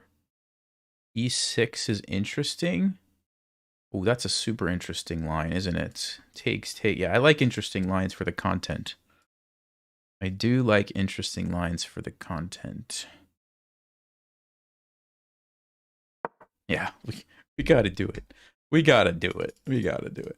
This is actually fascinating because there's going to be a pin. There's the pin. He's got this move. I might take it, or I might sack my queen.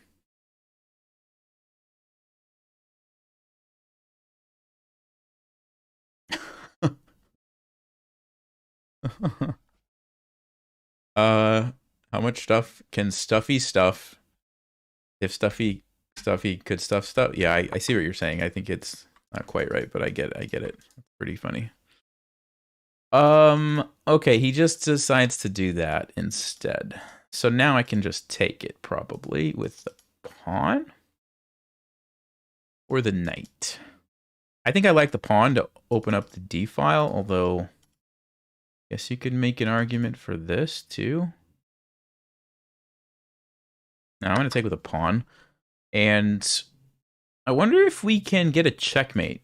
I mean, imagine if my bishop was there. Or my queen. I just need one illegal move, and it's game over. One illegal move.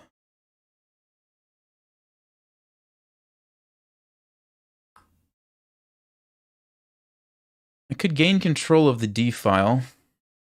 I think I should. I think I should do that. If he trades, we will double up.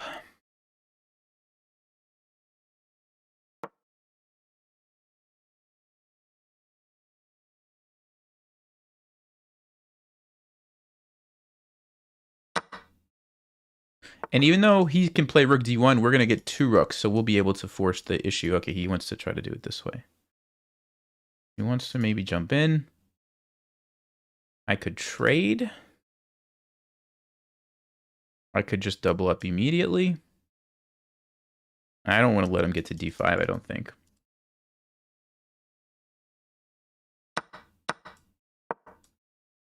So we have d file. I like that. His bishop looks pretty awful in the corner. I like that. He has back rank mate problems that he has to worry about. Okay, he's going to fix that.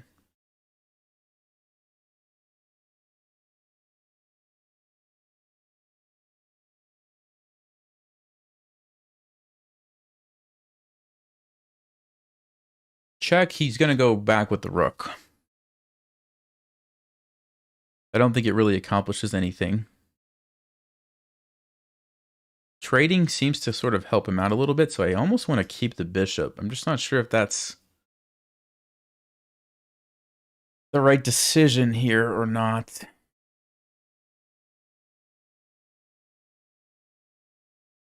I'm going to trade because I really want to jump in with my knight, start threatening stuff. And if I moved back, it was going to give him time to prevent that if he wanted or do something else. So that's why I traded. I don't know if it was the right decision. But we do have a threat. We can also jump in here.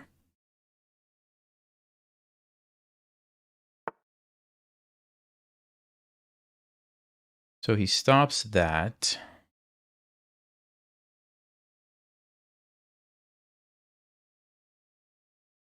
Let's go f6 to deal with the threat so we don't lose a pawn. This bishop is bad right now, but I'm thinking about doing this. Or maybe this. I love that I have the file, though. This is really nice. This is really nice. We can somehow keep that file. That would be great.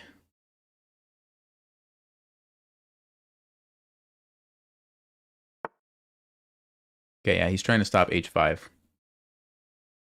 Which is smart. Which is smart. So we're going to go this way with the bishop instead.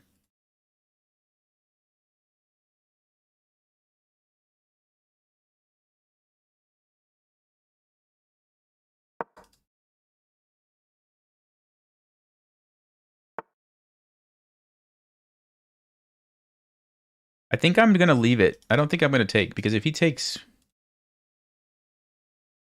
Yeah, I don't think I'm going to do anything with that. I think I'm just going to go here. I want to hit the bishop, threaten to take that. And if he takes me, I'll probably just recapture with my king. I will have to keep an eye on this guy, though. That's the only thing. But I'm going to take and go bishop d4, so I think we're okay.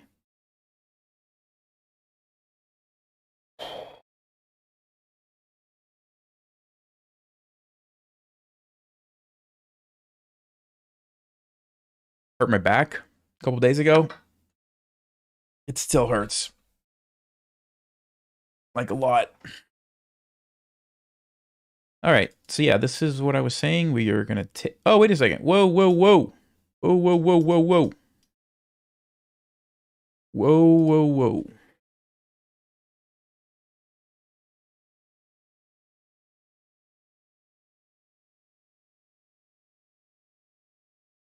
Yeah, I'm going to do that. Hard to pass that up. Bishop takes f2 here. Check. Takes. Check. He moves. I take. 3-6. 3-6. Don't like it. All right.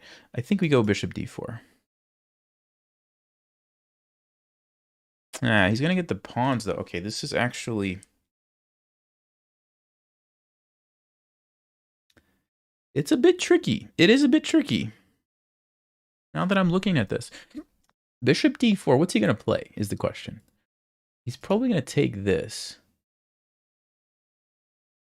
Takes, takes, takes. Okay, maybe not. If he takes, he plays here. And he gets f4, but I can blockade. All right, that's probably my best bet. Let's do it fast so I can save some time. He takes with a bishop. Interesting. So he wants to go knight e5. First of all, if I do take with the rook, takes, 3, 6, 7. No, I can't do that. Yeah, we got to take this way. Okay. So yeah, this is not easy at all, actually. These pawns are going to be very annoying. But I do have my d-pawn, which is also annoying. So we have a very interesting endgame.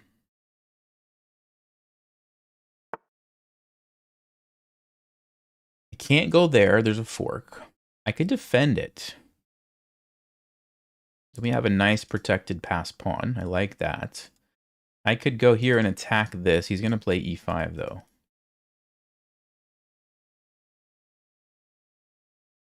Go here. Then on e5, I would still have king f7. I like that. I like that. Because I don't want to let this knight jump in. I think that's a dangerous situation to be in. So I'm going to stop that right away. If he plays e5, then he can no longer do that. Okay, so yeah, this has got to be good. Maybe we go c5 next move if we have time. So e5, c5, or e5, king f7. Seems to be the idea. Okay.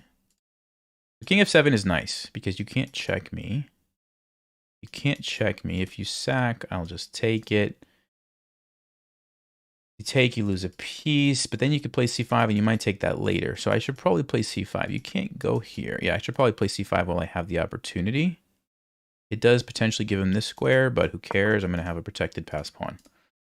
And it's hard for the knight to get there. He has to go from f4. He has to do something like this. Bum, bum, bum, bum, bum. Okay, he wants to push, so we got to stop that. King f7. Wait a second, wait a second. King f7, he pushes, takes, he forks me. Ah, takes. Did not see that one. So I need to play rook e6. I need to play rook e6. Yeah, we gotta stop. We gotta stop the pawn. That's no bueno. All right, now we can blockade. This is good. We put this here. Get the pawn chain. The knight can't come in. Even if he attacks, we defend. He's gonna go here. Fine, it's not a big deal. We just defend. Or he might want to play f4 maybe.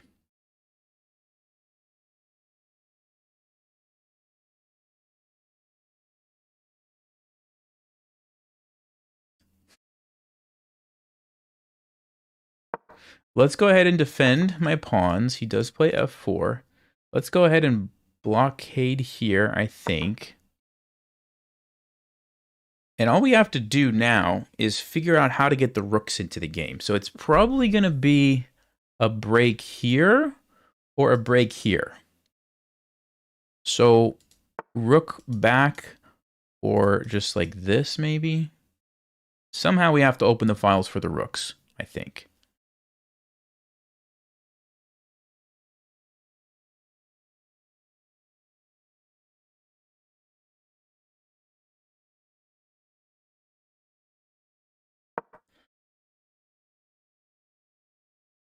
I want to give myself options. Gotta watch out for this one. I'll probably have to sack if that happens.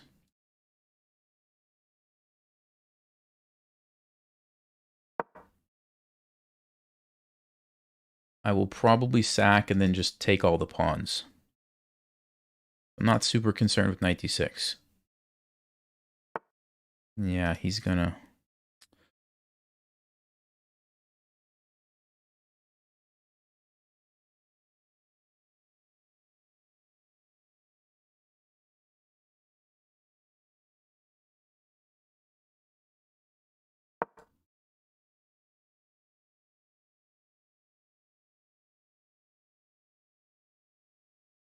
This is... I don't know if I can win this, actually, guys. I don't see a way through here. These pawns are too powerful. I have to keep my pieces stuck, yeah.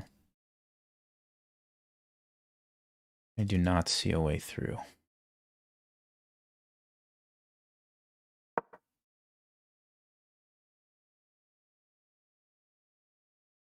The other problem is I'm low on time. Okay, let's go here.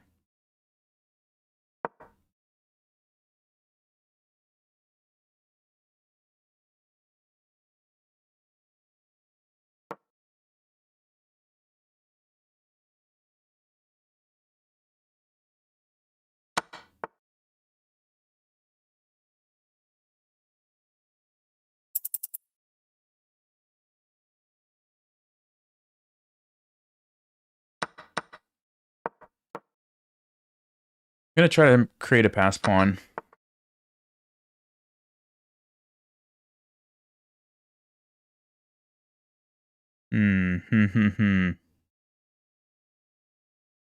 Uh-oh.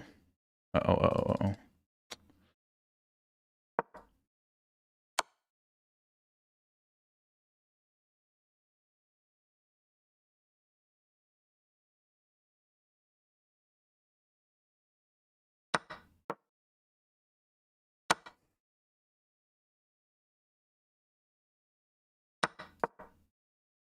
I think if I didn't sack the rook, I was just going to lose. So now I'm trying to hold on for a draw, but it's not looking good.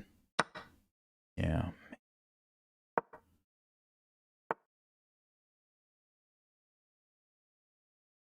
Man. Oops.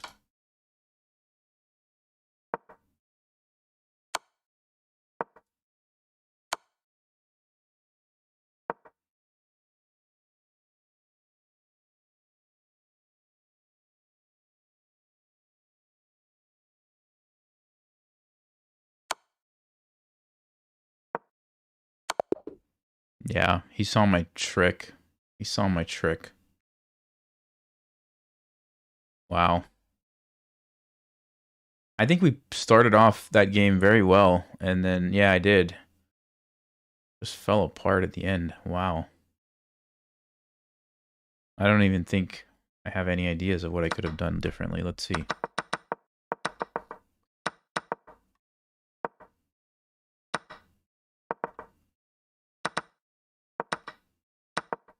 So yeah, we had the advantage right here, which makes sense. Stockfish did want to keep the bishops on the board, so bishop g4 or bishop e6. A little bit better, but it doesn't mind this.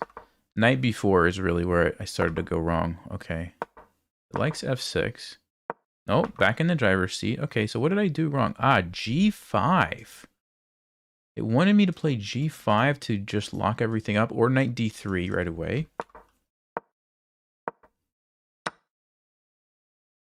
No, that was a blunder. Yeah, okay, so this was the best moment. Whoa. Whoa. The best move is rook to d1 check. Because why? Rook to d3? I don't understand. Am I missing something, guys? What is the idea of rook to d3? Can someone explain this to me? Why are we moving our rook to d3? Because once the knight moves, we want to go back to d2. And then we take the bishop if they do that. Oh, so, okay, wow. So the idea is you make the knight move because you have no way to defend it. And once it moves, you go to d2, which is really powerful. Even if this happens, who cares? Yeah, because I was going to see that. Okay, wow. So that's what I had to see to win. And not take the rook. Yeah. Taking the rook and white's just equal. So at this point, I'm just fighting for a draw. I did, and I should have played this line. I just didn't realize I was going to be fighting for a draw. If I knew I was fighting for a draw, I probably would have went for this. I thought I was going to try to win. Interesting. Very interesting. Yeah, now I'm just losing. It's because these pawns are too strong. They're too strong together. I shouldn't have done that because they're too strong together. Which means the only other move that makes sense here is bishop takes f2 or rook d6. Wow, what a game. And then I think my opponent just played it pretty well. Yeah. Yeah, you just can't stop him. You just can't stop him. If I go back, by the way, this is over. I'm checkmated or queen or something.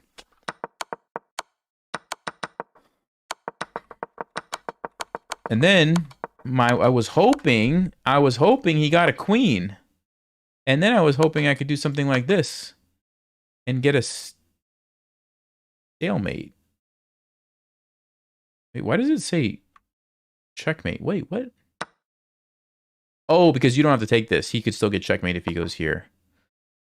And if I go check, he just runs, and eventually he takes with the queen. Yeah, so even if that happened, I would have lost, even if it did. Yeah, good player. Can't do much. You can't do much about that.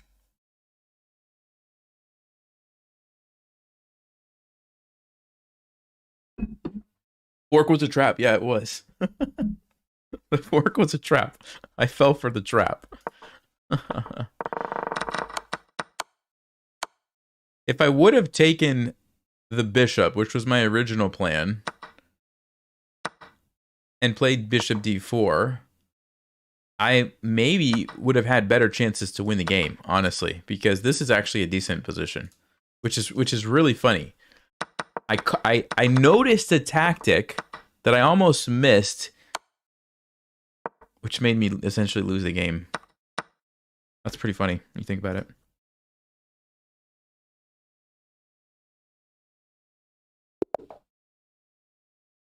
Stuffy is the new Dan the Man. Yeah, where's Dan the Man at? I'm surprised he hasn't challenged me tonight. Uh-huh. So this is like some sort of a French defense, but a good version where you get to use your bishop. Your bishop gets to come out and play.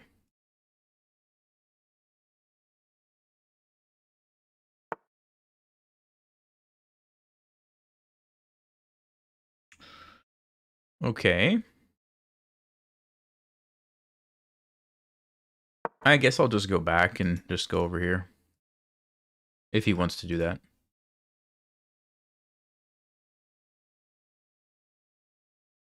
Moral of the story is ignore tactics and you'll be better off. Yes, exactly. So he's going for this weird pawn sacrifice because he wants to go g4 and jump his knight in here. I could ignore it and just let him take and recapture with my bishop. That's one option. So play something like queen b6. Or I could take it. g4. I go back. Somewhere. He jumps in. Then I go queen somewhere. He takes. Yeah, it's going to be an ugly position if I do that. I don't think I should go for that line. I don't like that. I do not like that. Let's go queen b6. Let's just go queen b6. He can trade. That's fine. I'll just take back with the bishop. Because what happens, guys, is the pawn on e6 is actually a pawn that I don't want to have. Because the pawn on e6 stops me from moving this pawn to let my bishop out, right? But right now, I don't have it, so it's easy for me to keep developing. Okay, he wants to fork me, but I don't really care. You can do that if you want. No, okay, fine. I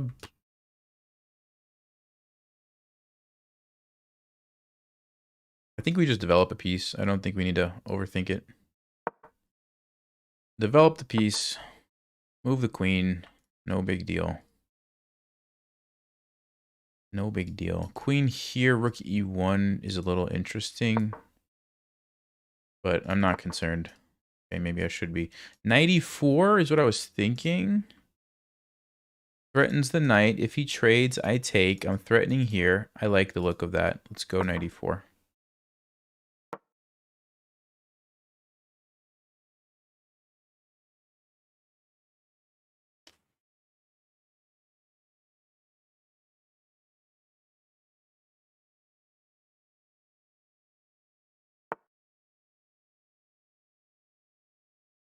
Okay, he's trying to get fancy. If I move my knight, I could be in trouble. But I don't have to, so I won't. Just take it. And probably push by.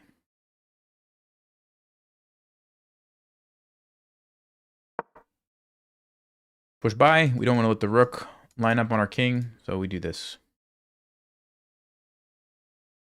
I do have the bishop pair, which is nice. He's trying to undermine this. Okay.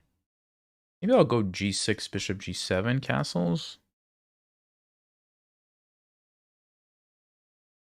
Or e6, bishop d6, but f4 is annoying. Yeah, I don't like f4. I could also just castle this way. It's maybe a bit risky, but I like it. Actually like it.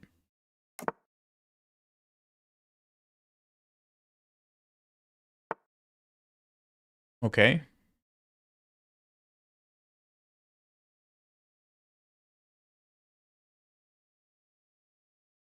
Now, queen b8 is not as crazy as it looks, because if I can get e5 in, this is a really good pawn.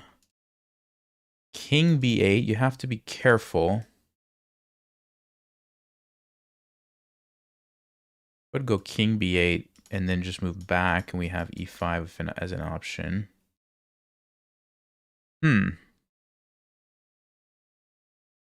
Yeah, maybe I will play queen b8, or I don't know which move. Okay, I'm actually gonna go king b8. I like getting my king away from the c file here. I think this is gonna get traded at some point, so do have to make sure I don't blunder this though. I have to make sure I don't blunder this. But he doesn't have an easy way to set it up. G3, I mean, yes, you could do that, but I could play G5. I could play here in E5. King A8. Okay, he's going to go with his knight somewhere.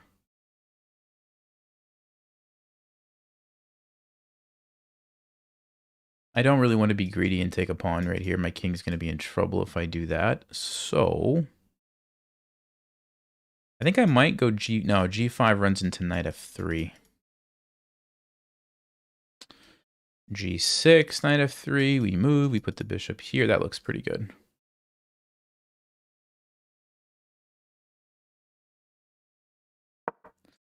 And I don't have to worry about knight c4. Actually, he could play knight c4. I was going to say it's covered, but he could trade. Okay, he goes knight f3. All right. So, just back? Ah, he wants to take. Okay, so I do have to be careful here. Hold on. Queen f6. e5, queen b6. Just trying to hold on to my pawn is what I'm thinking about.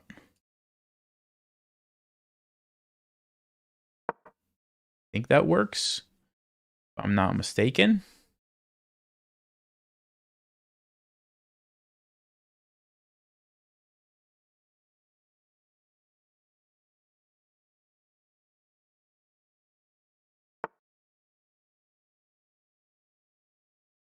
All right, bishop g5. I don't think it's a huge deal. We could still go queen b6.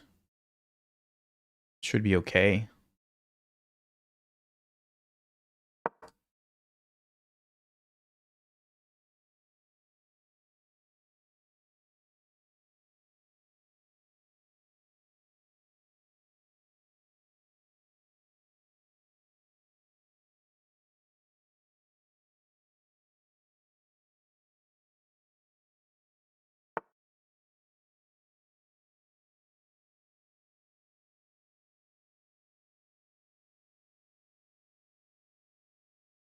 b4. Wow. So he wants to just bust open my king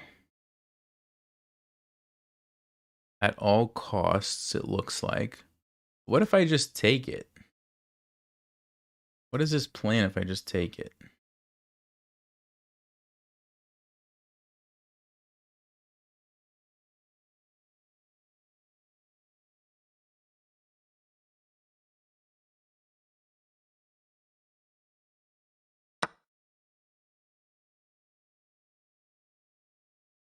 I don't know if it's knight takes d4 or what exactly the idea is.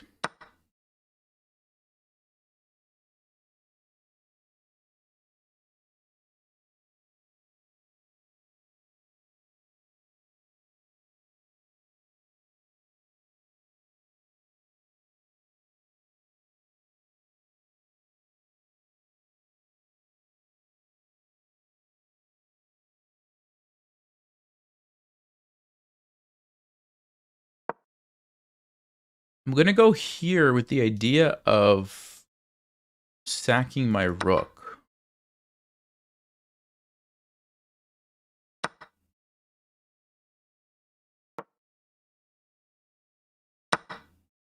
Because I like this.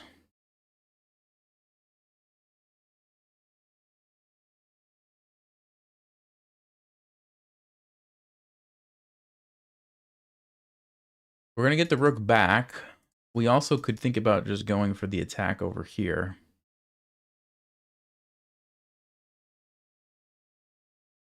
Three, four, five, 3, 4, 5. So it's even material if I just trade the bishop for the rook. If I get an extra pawn, I'll be up a pawn. I have to be careful with the b file.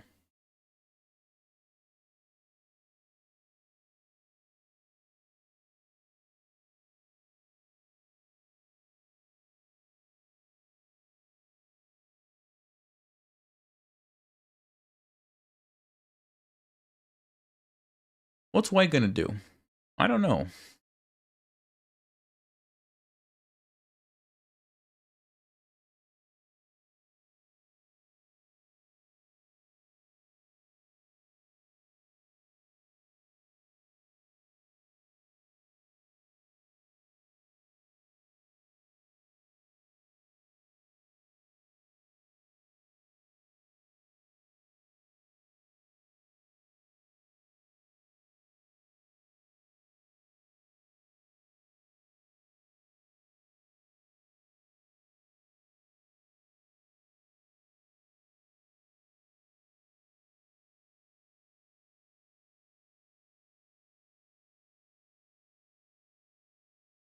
Finally, he thinks. This guy hasn't really thought all game.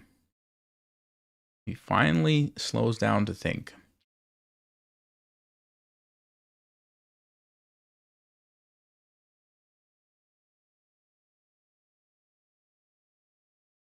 I guess there's queen takes b4.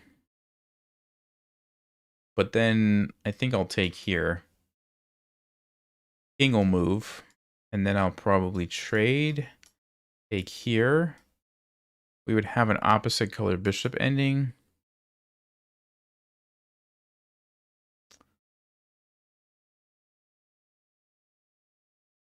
That's just one option. Okay, he goes rook f1. So he defends this.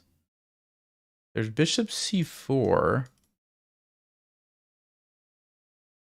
Or I just take this.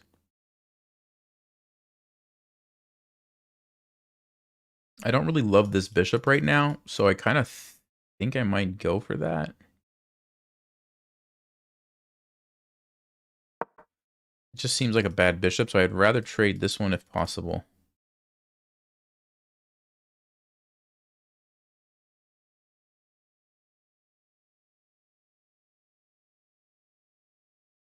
But then he's going to get the pawn, so that might have been the wrong decision, actually. Because I'm wasting a move, yeah. In hindsight. Yeah, maybe not the best. Well,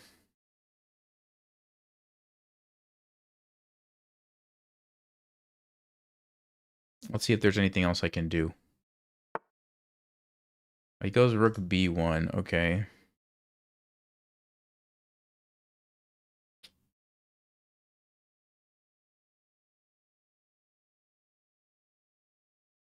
So if I take, he goes here. What in the world is happening? Check, he takes me. Queen e3, this is total nuts. I have no idea what's going on. I have no idea what's going on. I'm going to just take the... I got to move, so I'm going to take the... If I sit here and try to figure this craziness out, I'll lose on time. So we'll take that. I think I'm going to go check, and then maybe queen e3. Wow, what a... Queen e3, does he have a threat? Bishop d6. No. Move. If he sacks, I think I would be okay. Do I have any other moves? I think I gotta go for this.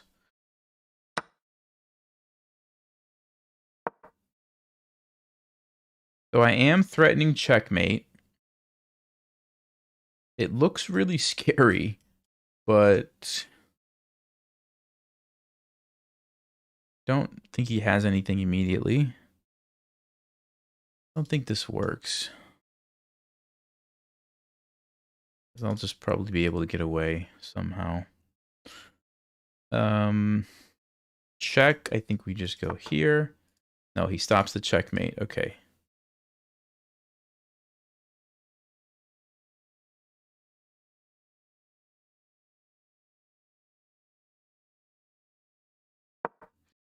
I'm going to go here to control the diagonal. Now, he could still throw in the check if he wants.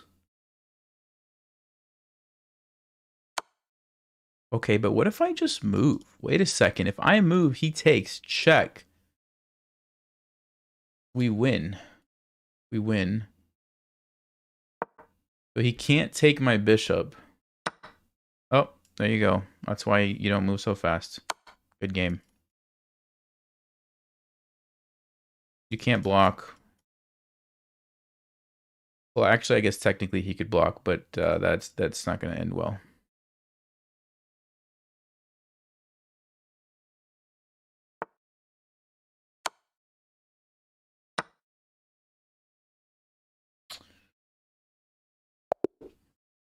Oh, okay. He could have tried to survive with bishop f2, but yeah, it wasn't going to be good.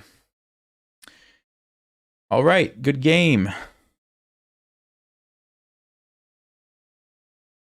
What a mess. He had a brilliant move, though. What was a brilliant move?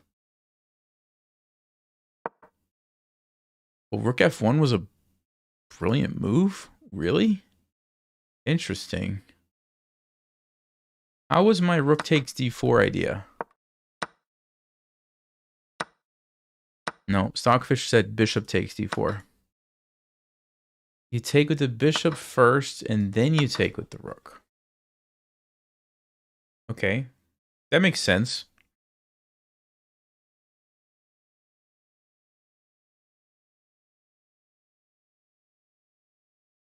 Oh my. All right, 23-34. We have gained a few points. I'll play 1 or 2 more games and call it a night. Back's pretty sore, so.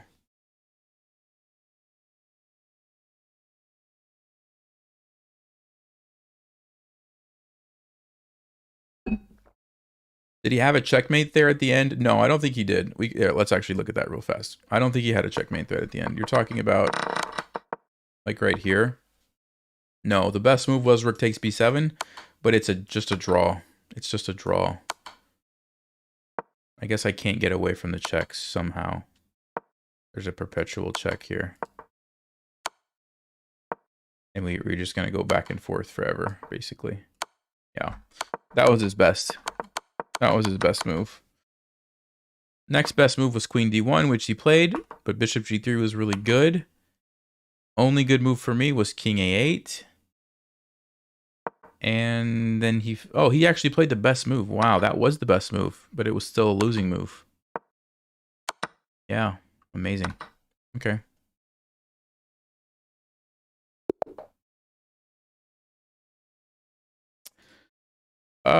Should we? Yeah, let's play e4 again. Maybe we'll get another Halloween Gambit. Maybe we will. e5? No, Sicilian. Okay. I will go back to my usual approach here.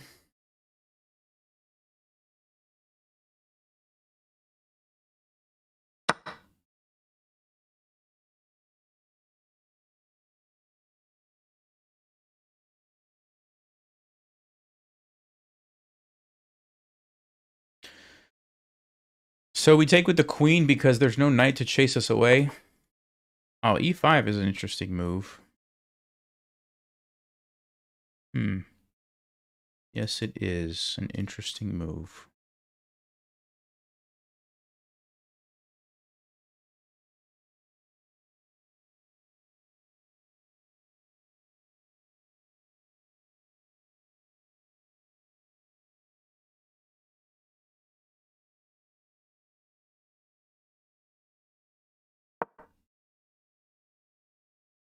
I'm going to put the queen here because I'm keeping an eye on f7. I'm keeping an eye on d5. And maybe I can take advantage of that with the knight, a rook. This is a backward pawn after all, so that seems like a good target.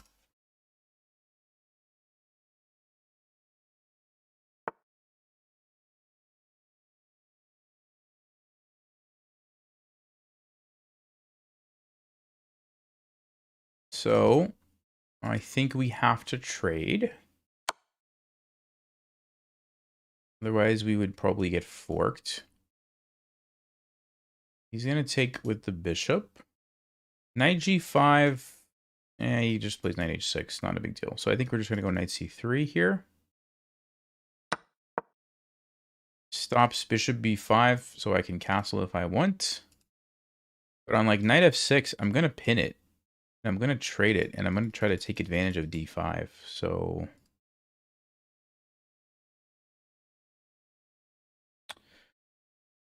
Rook c8. I think we just go back to b3. We just keep it here so that we can jump in. Yeah, this is the big weakness in the position for black, d5 and d6 kind of. So I really want to go here, trade for that knight, castle, and pile up on d6.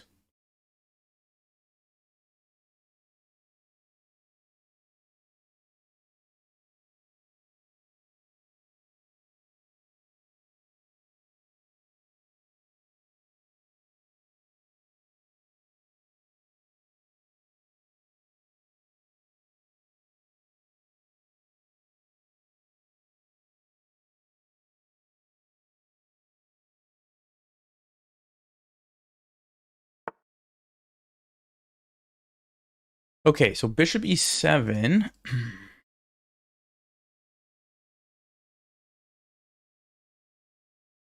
Probably still we just go knight to d5. We do have the immediate threat here now. Right? Don't think that's a problem. We just go back, like I said.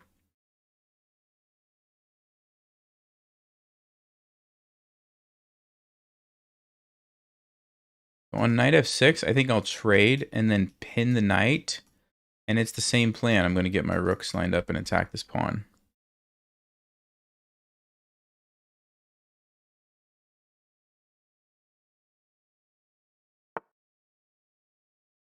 Putting the left knight on the c-file is bad. No. Well, yes, that's true in d4 openings a lot of times because you want to play c4 before your knight comes out. But in e4 openings, it doesn't apply. Different story. Good question, though. All right, let's take this. Like I said, this looks very good. Then we pin it. We're going to trade this guy and try to just go for this weakness. I might even castle. Just castle, rook d2, rook d1. Thank you very much. That's a target. That's a very nice target.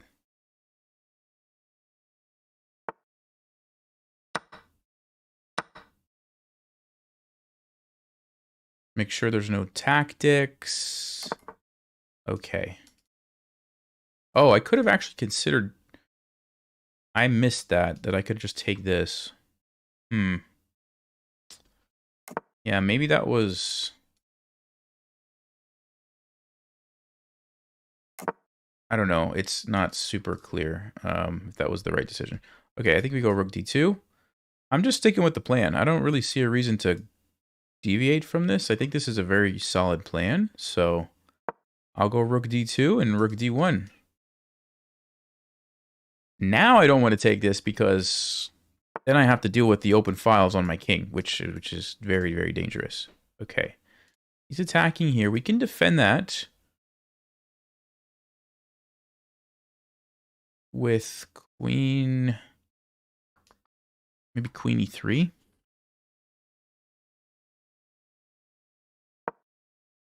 And I'm still threatening to go here and just put the pressure on d6. I could also actually... Yeah, let's just go ahead. Let's go ahead and do that first. Could think about getting my knight to f5 maybe. Not right now, but at some point. Okay, he's attacking here. King b1 or b3.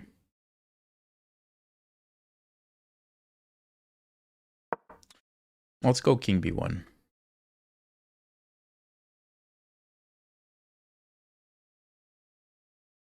Now f5, well, I believe we have a nice tactic. Although it was going to be tricky. Oh, wait a second. Wait a second. Do you guys see it? Do you guys see it?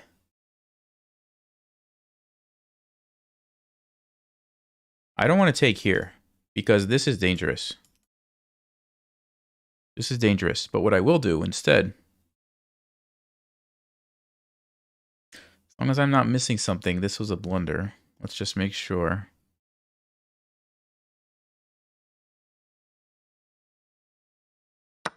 Yeah, he forgot about the pin here. He forgot about the pin.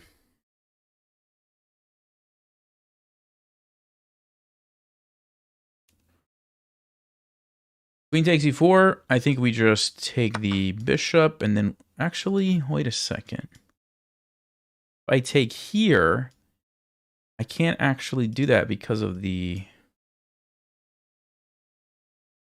It's not so simple, is it? Hold up, maybe it is, maybe it is. So the one option is takes f3. Bishop moves. Okay, no, there's still that...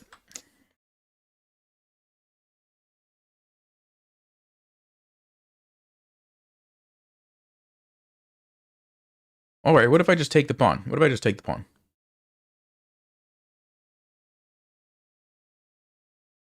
Does he have an amazing queen sacrifice? Takes. Double check. I move. Double check.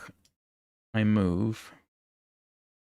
No, I don't think so. Okay, so rook takes d6. If he takes me, I have the in-between. If he trades and takes, probably 3, 4, 5, 3, 4, 5. Eesh. If I take and the queen takes, I would still have the target. Not that simple, but we still have a target. Okay. So I think it's either that or just taking it right now. Here's what I'm concerned with. He takes me. I take.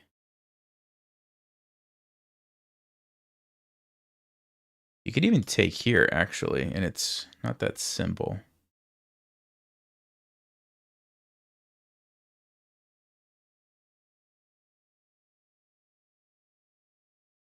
All right. Maybe I should just take and go for the isolated pawn target. I don't love it. He could even trade first, then take with the rook. Huh.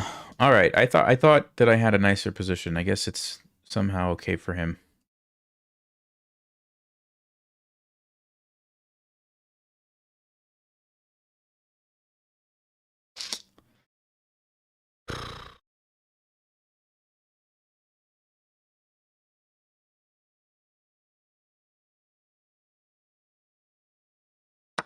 I don't know. I don't love it, but I gotta play something.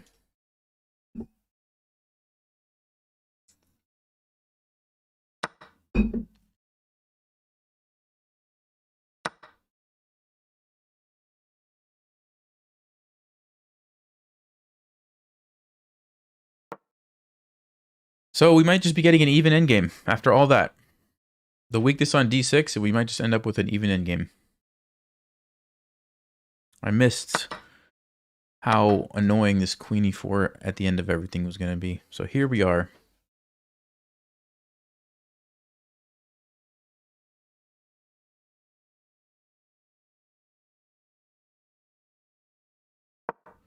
I'm going to put my rook on the 7th.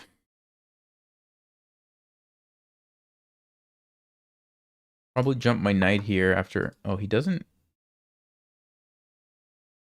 Yeah, I did not think about that.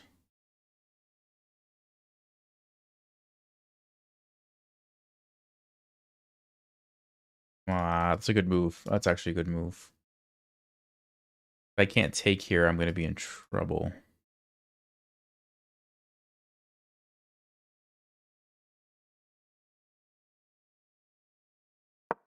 Probably need to block that.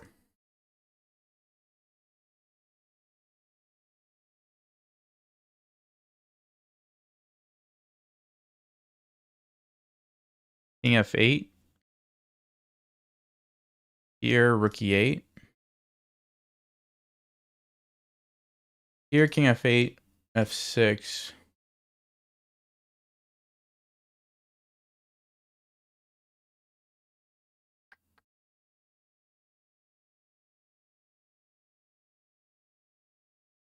Am I actually just losing a pawn? Really? I have no way around this? It's amazing.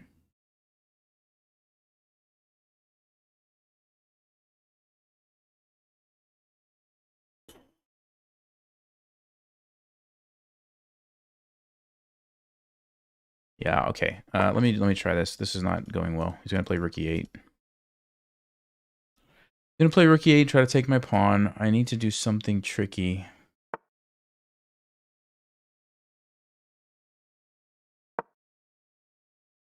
He's gonna take and threaten checkmate, so I'll go b4.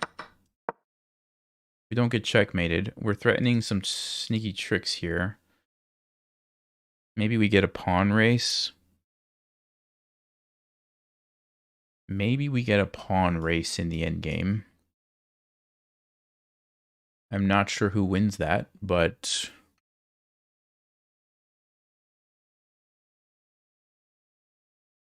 seems reasonable.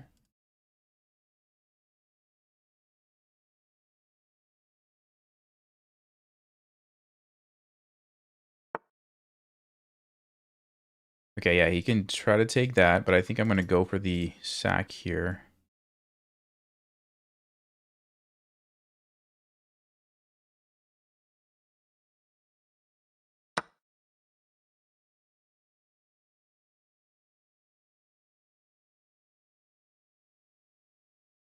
There is bishop e4 and knight c5. I don't know exactly what's happening. I guess he has to take with the bishop. Then my king gets away. It's not super clear, but I'm going to have this pawn. Yeah, he's going to go for it. Okay, he's going to take. I think I move. I want to get my king off the back, so I think I need to go up here. Even though it's a discovered check, my pieces are all on black squares.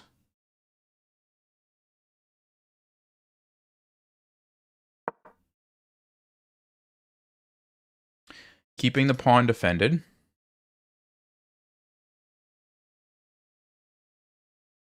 He's got to move. Well, actually, he doesn't have to move it. He could just leave that. He does.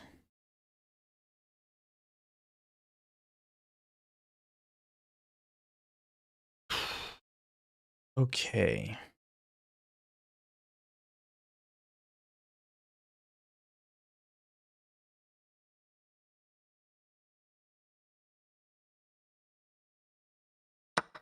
I think the bishop's too strong. I think I should get rid of it.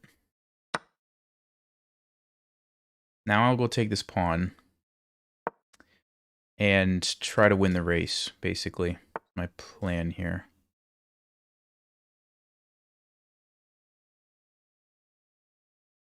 Oh, wait a second. Wait a second. Takes here, here, here.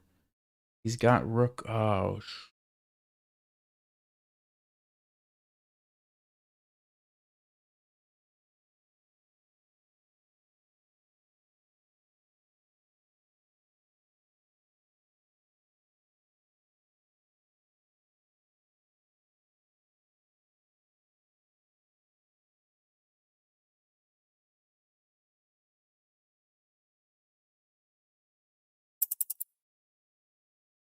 I'm going to lose the race because of that. Man, okay. All right. Shoot, I did not see that, guys.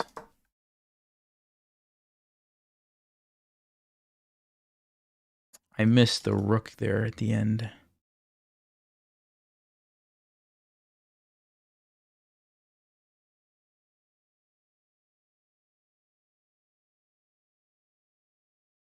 Yeah, we have to try to defend, unfortunately. It's going to be tough.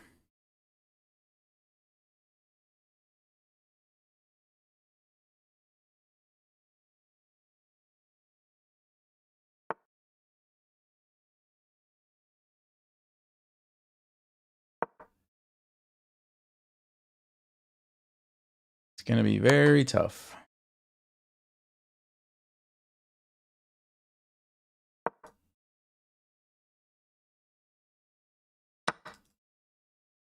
Yeah, this is not going well.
Maybe we can draw. Maybe we can hold on for a draw.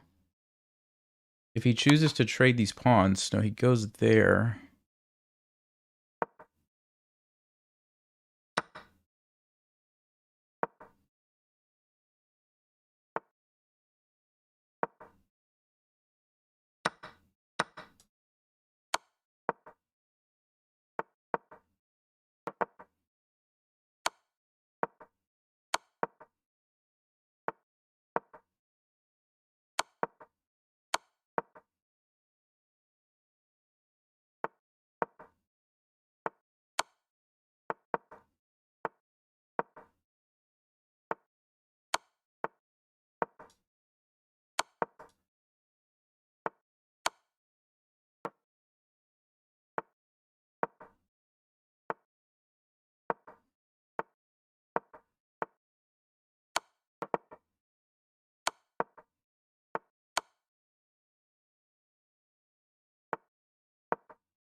Yeah, if I had a little bit more time, maybe we could have held on. But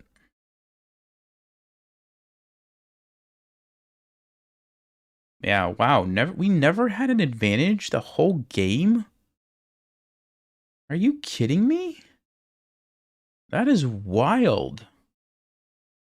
That is so wild. I really felt like I had an advantage. Like around this part of the game, never had a significant advantage. I should have taken the pawn, although it's not super clear what's happening after rook takes c2. Supposedly this is equal.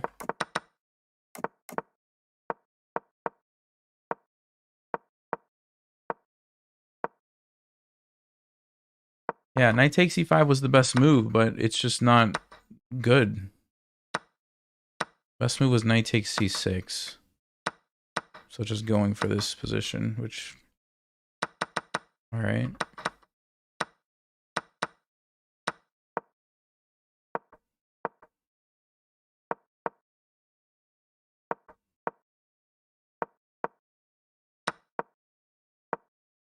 They played this endgame perfectly, though. Like, literally every move is, like, perfect.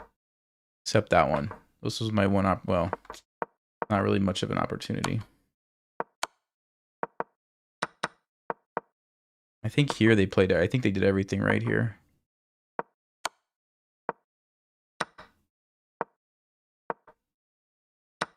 Okay, not exactly right, but... Man, rough game.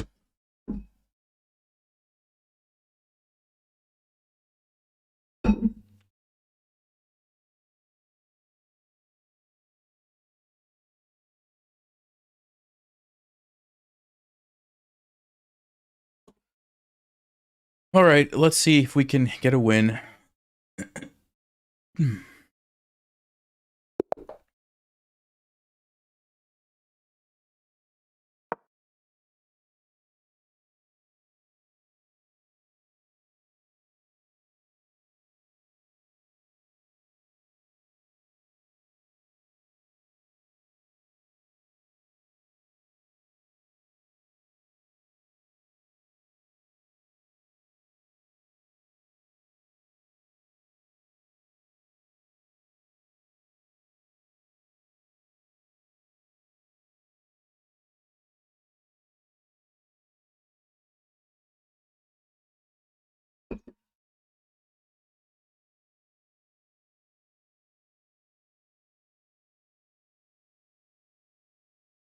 Well, okay.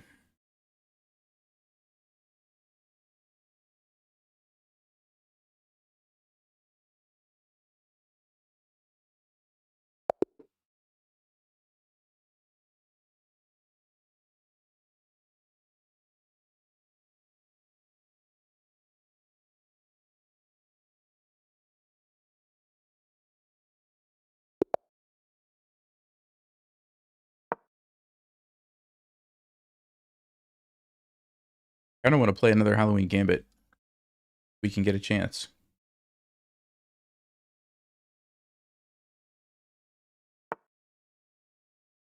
Hmm.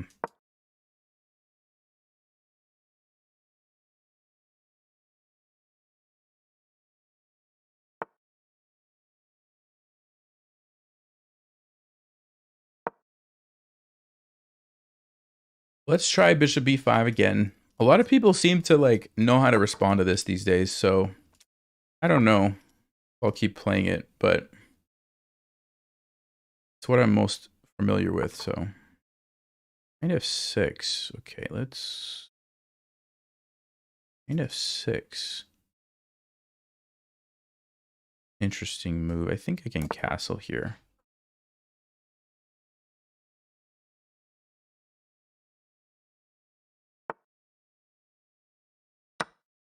Take the knight. d4. Yeah, d4. Okay, takes that way.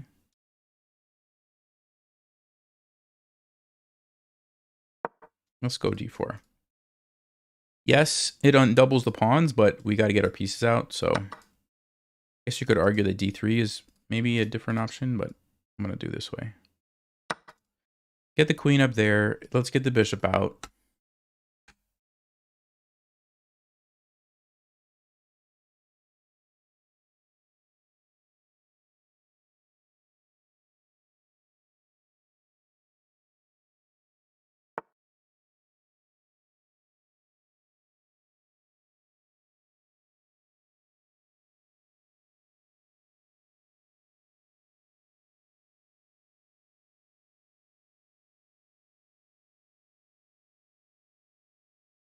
Unfortunately, we can't go bishop f4, which would be nice. So I have to go maybe bishop g5. The rook's going to come over, though. Go bishop e3 and try to sneak the queen in. Let's do that. That looks pretty good. We can get the queen here. We get control of the d8 square, maybe, if the bishop takes. We can get control of the file. That seems good. Bishop g4?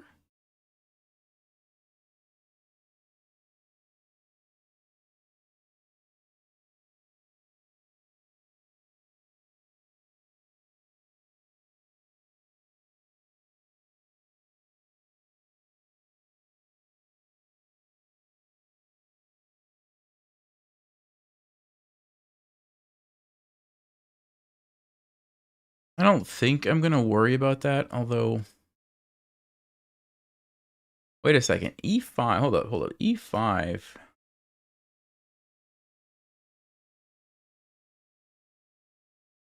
e5 is interesting. So how do you save this? Because you can't move your knight or you lose the bishop. If you take, I'm going to take.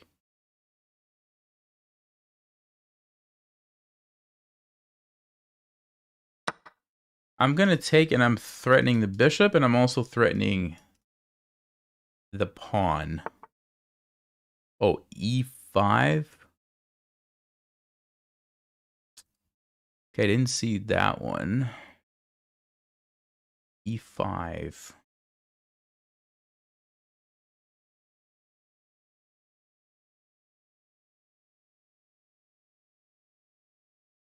Right. If I take, and you take, I'm happy, but you're not going to do that. You're going to take with the bishop. So I'll have to move my queen somewhere.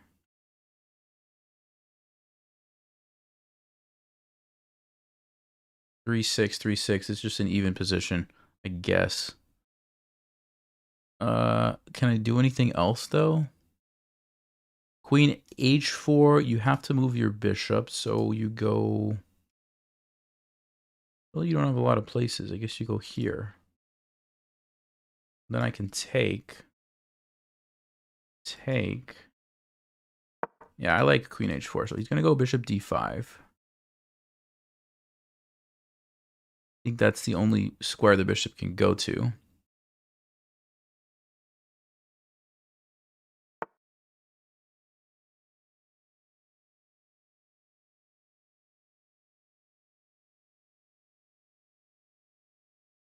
Question is, do I take it? Yeah, it's a pretty powerful bishop. I think we take it. Let's go rook e1. He's got to take it back. You have to take it back.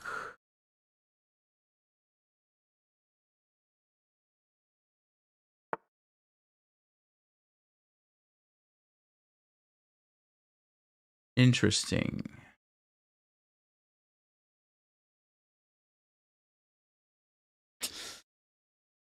Okay.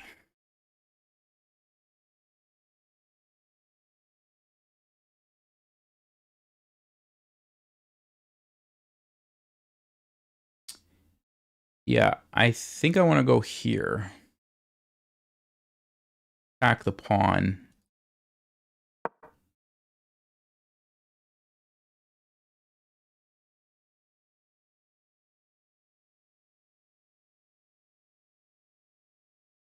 I mean, I don't really want to say anything, but the fact that you didn't take the knight back in immediately, that's... Oops, I didn't mean to go out of my game. Wow. Where's my game? No. Okay, there it is. There it is. All right. Yeah, the fact that you didn't take back immediately was like immediately a red flag.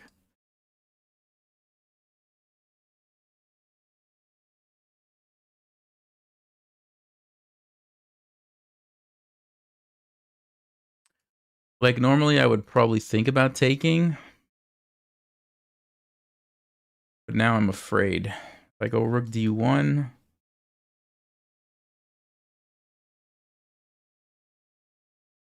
like it's either a really good position for me or it's somehow bad because Stockfish can defend. Let's see. Take, there. Maybe you just run away somehow. Whatever. This is what I would normally play, so I'll just play it.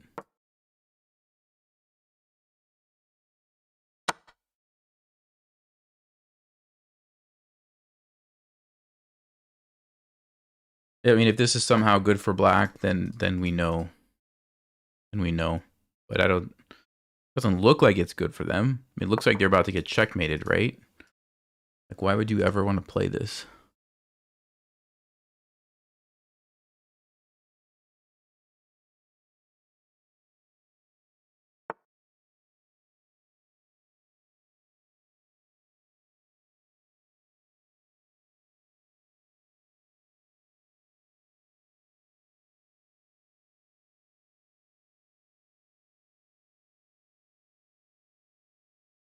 This is amazing. This is amazing if black can survive this. King c7, I guess, and you're gonna just...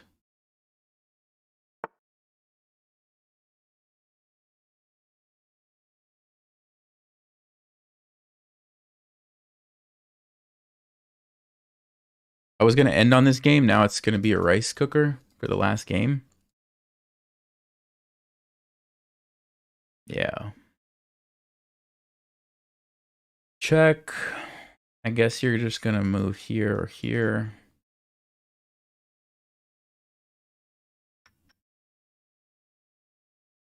Check. Takes, check. Take. Checkmate. It's amazing. Queen g3, queen f4.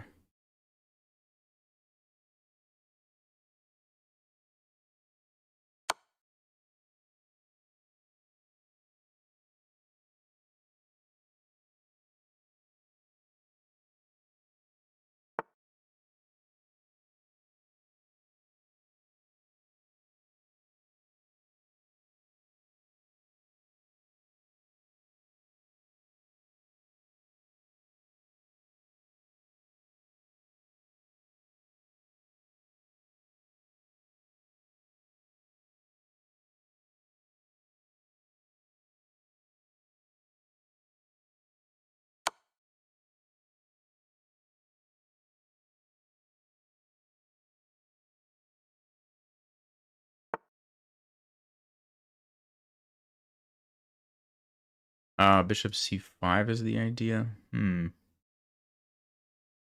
Yeah, I missed that. Okay.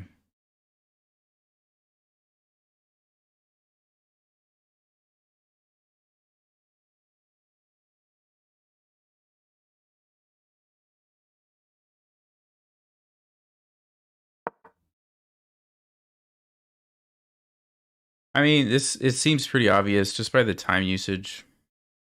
We'll see what the moves are, but this is really suspicious already. Rook F2. Can I go B4? No, then I lose my queen.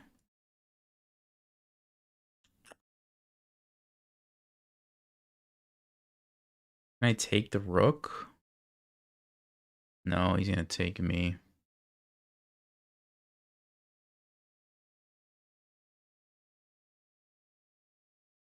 Yeah. Wow. Try to defend.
I mean, every move in this game is like between 7 and 9 seconds, pretty much. So,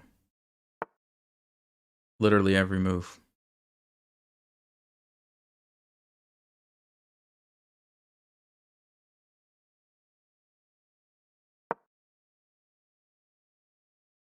We'll stop the checkmate. Temporarily, anyway.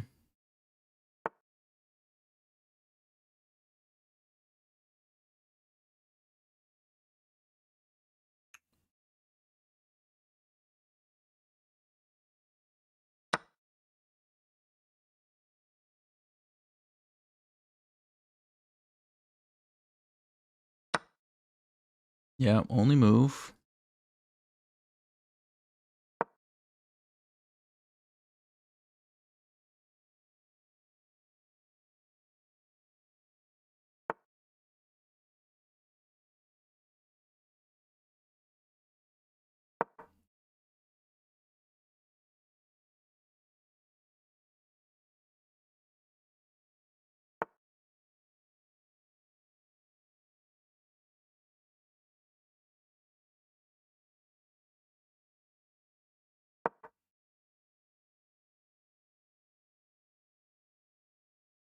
Attack the bishop. He's going to probably go rook d8 or king c7. Okay, king c7.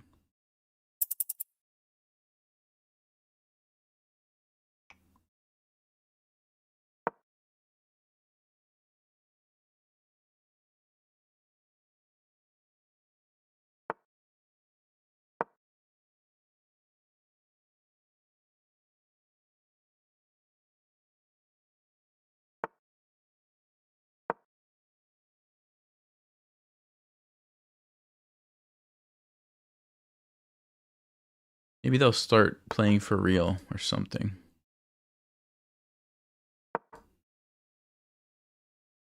Maybe they'll play for real to try to flag me and blunder something.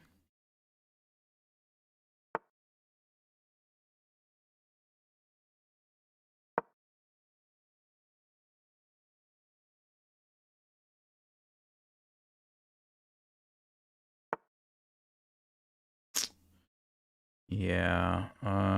What do I do?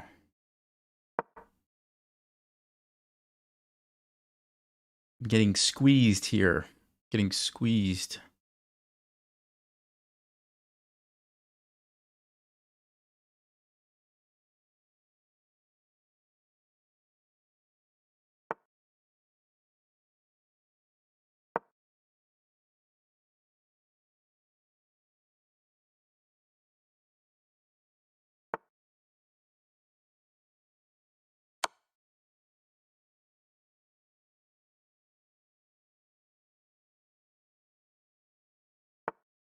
All right, how long is it going to take him to find mate in 1?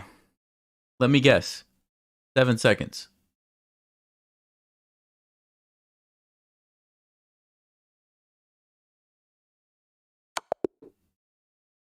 .1 seconds. I will report.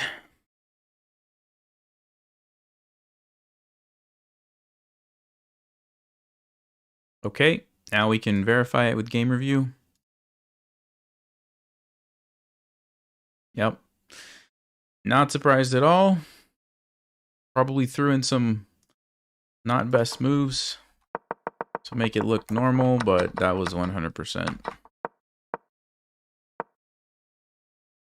Ah, you know what the best... It was supposed to be knight g4. Played bishop g4 instead of knight g4. That was the move that Stockfish wanted. That's funny.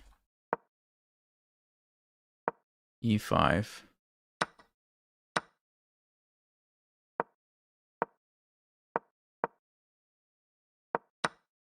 Yeah, this was the super obvious one right here. This was, I mean, come on. You like, that's literally the only move.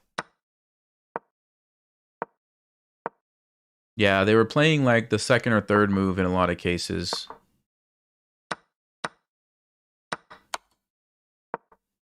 Yeah.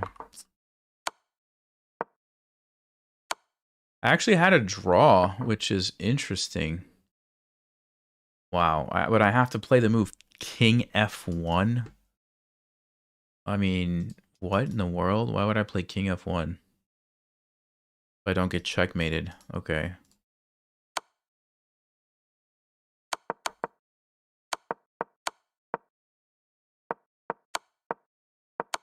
Yeah, and the people saying that you could take this, you can't because it's check.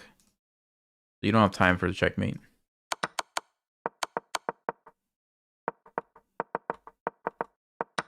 Yeah, he throws in like the second, third move here and there, which is why he didn't have a higher accuracy, but you could tell from the time usage. And it's a new account, so. Oh, wow. Win, win, win, win, win, win, win. Lost one game. How'd you lose? That's what I want to see. How did you lose?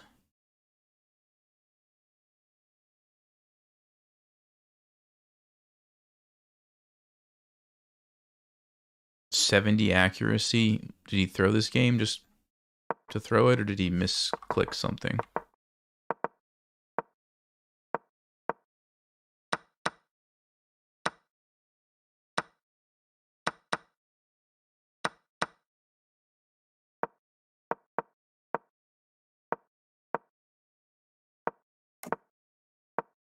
I'm really curious. How did you lose it?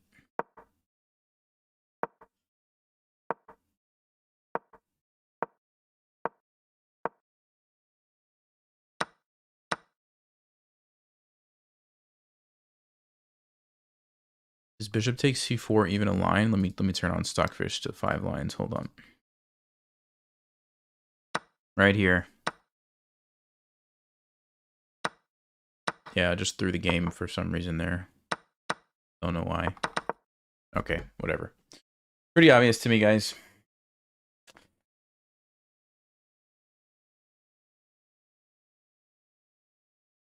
Well, I think I'm going to call it a night. I'm a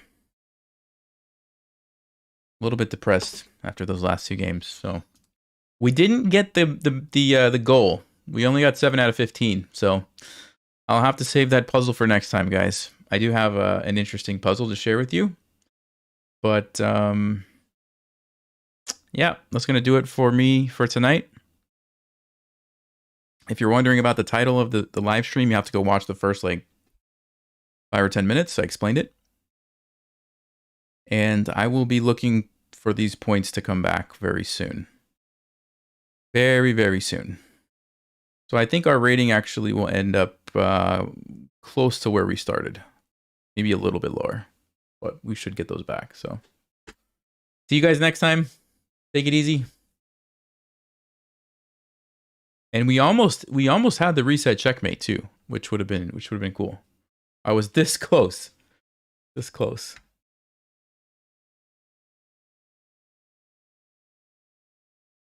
All right, guys. See ya.